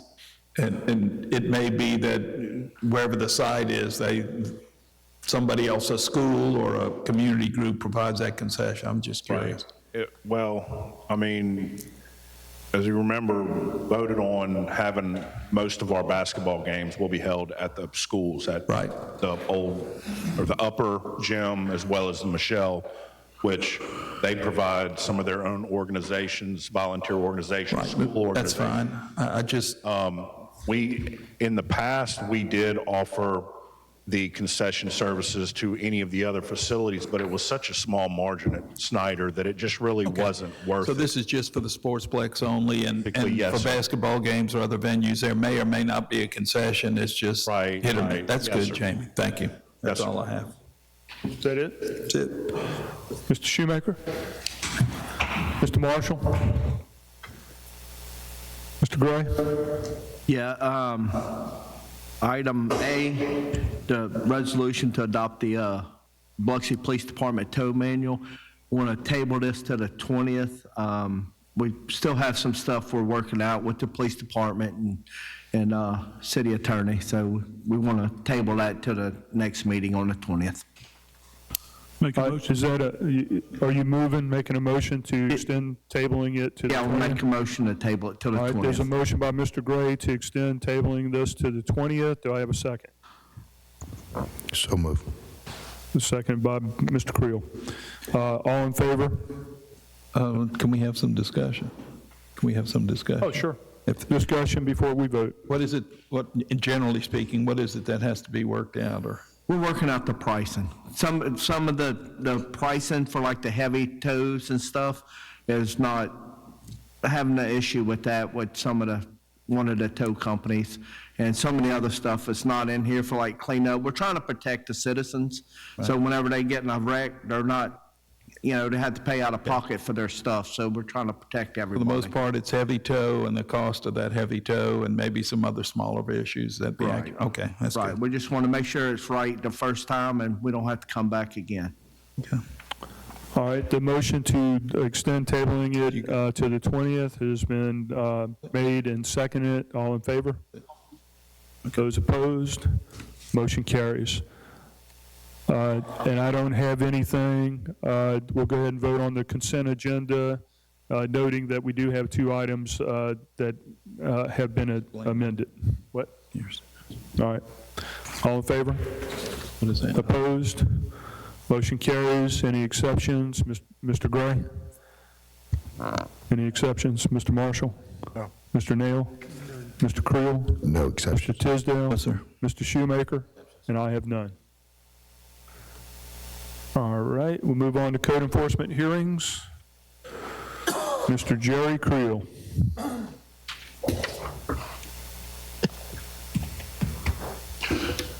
What we'd like to ask the council to do, we have 5 of these cases that we would like to ask that they be continued until the 20th. What happened, they were advertised correctly, everything was done correctly, but the signs that were placed in the yard of these 5 properties had 1:30 time on it today, not the 6 o'clock time. Can you identify those for the council? Item A, item B, item E, item F, and item G. Chair will entertain a motion to extend these to the 20th. Yes. Just real quick, so it's A, B, D as in dog, F and G? E, F, and G. A, B, E, F, and G, those 5. Thank you. Okay. Chair will entertain a motion to extend these to the 20th. I'll make a motion. All right. Thank you, Mr. Gray. Do I have a second? Second. Second by Mr. Tisdale. Any discussion? All in favor? Those opposed? Motion carries. Item C, Mayor Lou Geis Richards, 245 Seal Avenue. That case has been resolved. Item D, MTB Transportation Incorporated, 433 Lemieux Street. That case has been resolved. Item H, Elliott Spears Estate, 427 Raynor Street. This property is still in violation. Move that we table this for 90 days. I'll second that. All right. Motion to table for how many days? 90, For another 90 days? yes. Okay. And it's been duly seconded. Any discussion? Yes, on this property right here, I plan to go in more detail, but I'm gonna go short because of the time frame. In my area, in East Biloxi area, we already have a lot of vacant lots. This house is actually structurally sound. It's just it's more of an abandonment issue. There's some slight things that could be done to fix it, to get it to the point, and tearing it down or destroying it or doing anything like that would just create another empty lot that would bring down the property values throughout my whole community. So the problem with this property is that it is this particular property and many, many more is that this air property. And the families needed more time to go through to settle their differences. So that's why we're having to table this rather than create a vacant lot, rather than creating, hurting the whole community. Gotcha. Mr. Tisdale? Yeah, no, I see the word estate there. I know sometimes it takes a while to work these out. That's all. Thank you. Question, Director. Does this pose any safety hazards? Does it need to be boarded up or anything like that? It's not in imminent danger of falling down, which is what the code requires. Like Mr. Marshall said, the problem has been that the owners have tried to do some things and just hadn't been able to work it out. The roof has a tarp on it. It is structurally sound. It's just that it's more unsanitary than anything else. Okay. All right. While we're in discussion, in particular this, I will like to, in the future, find a way, probably before the next meeting, to get with Mr. Creel to find a in-between between tearing it down or something else to keep from losing. We don't need more vacant lots, so I'm gonna hold off on everything else. So I want to follow up on that. Was the action to tear this house down, or was it? It was demolition. We were going for demolition. All right. Yes. Okay. All in favor? Opposed? Motion carries. Okay, item I, Open Doors Homeless Coalition, 2793 Fernwood Road. That case has been resolved. Item J, Samuel J. Fitz, 12457 John Lee Road. This property is still in Y'all, violation. may I? This is, we gave a 30-day extension, and I dropped the ball on it. So I would ask if we could get, and my apologies, if we could get just a 30-day extension. All right, you making that motion? Yes, please. I'll second it. All right, motion made by Mr. Shoemaker, seconded by Mr. Tisdale. Any additional discussion? All in favor? Opposed? Motion carries. Code enforcement hearings are closed. All right, I need a motion for the, well, actually, we're going to go into executive session. So the chair needs a motion for the council to go into closed session for the purpose of examining the necessity to go into executive session to discuss Maison D. Orleans property. So moved. Moved by Mr. Creel, I'll second. seconded by Mr. Gray. Any discussion? All in favor? Any opposed? Motion carries. Chair needs a motion for the council to conclude the closed session and reconvene as an open meeting. So moved. Moved by Mr. Creel. Second by Mr. Gray. All in favor? Those opposed? Motion carries. Now we need a motion for the council to go into executive session. So moved. Mr. Creel. Mr. Gray, any discussion? All in favor? Those opposed? We're in executive session. I'm in executive bathroom. Go ahead, man.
All right, everybody here?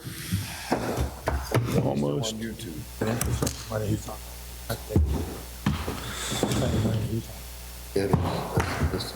All right, everybody. Chair will entertain a motion that the council conclude the executive session and reconvene as an open meeting and that no action was taken. Do I have a motion? So moved. Moved by Mr. Creel. Second by Mr. Nail. Any discussion? All in favor? Opposed? Motion carries. Do I have a motion on the routine agenda? So moved. Moved by Mr. Tisdale. Second. Second by Mr. Creel. Mr. Tisdale? Not a thing. Not a thing. Mr. Creel? Not a thing. Mr. Marshall? Anybody else? All right. All in favor? Those opposed? Motion carries. A motion to recess? To adjourn? To adjourn? So moved. Second. Moved by Creel. Tisdale seconded. All in favor? Motion carries.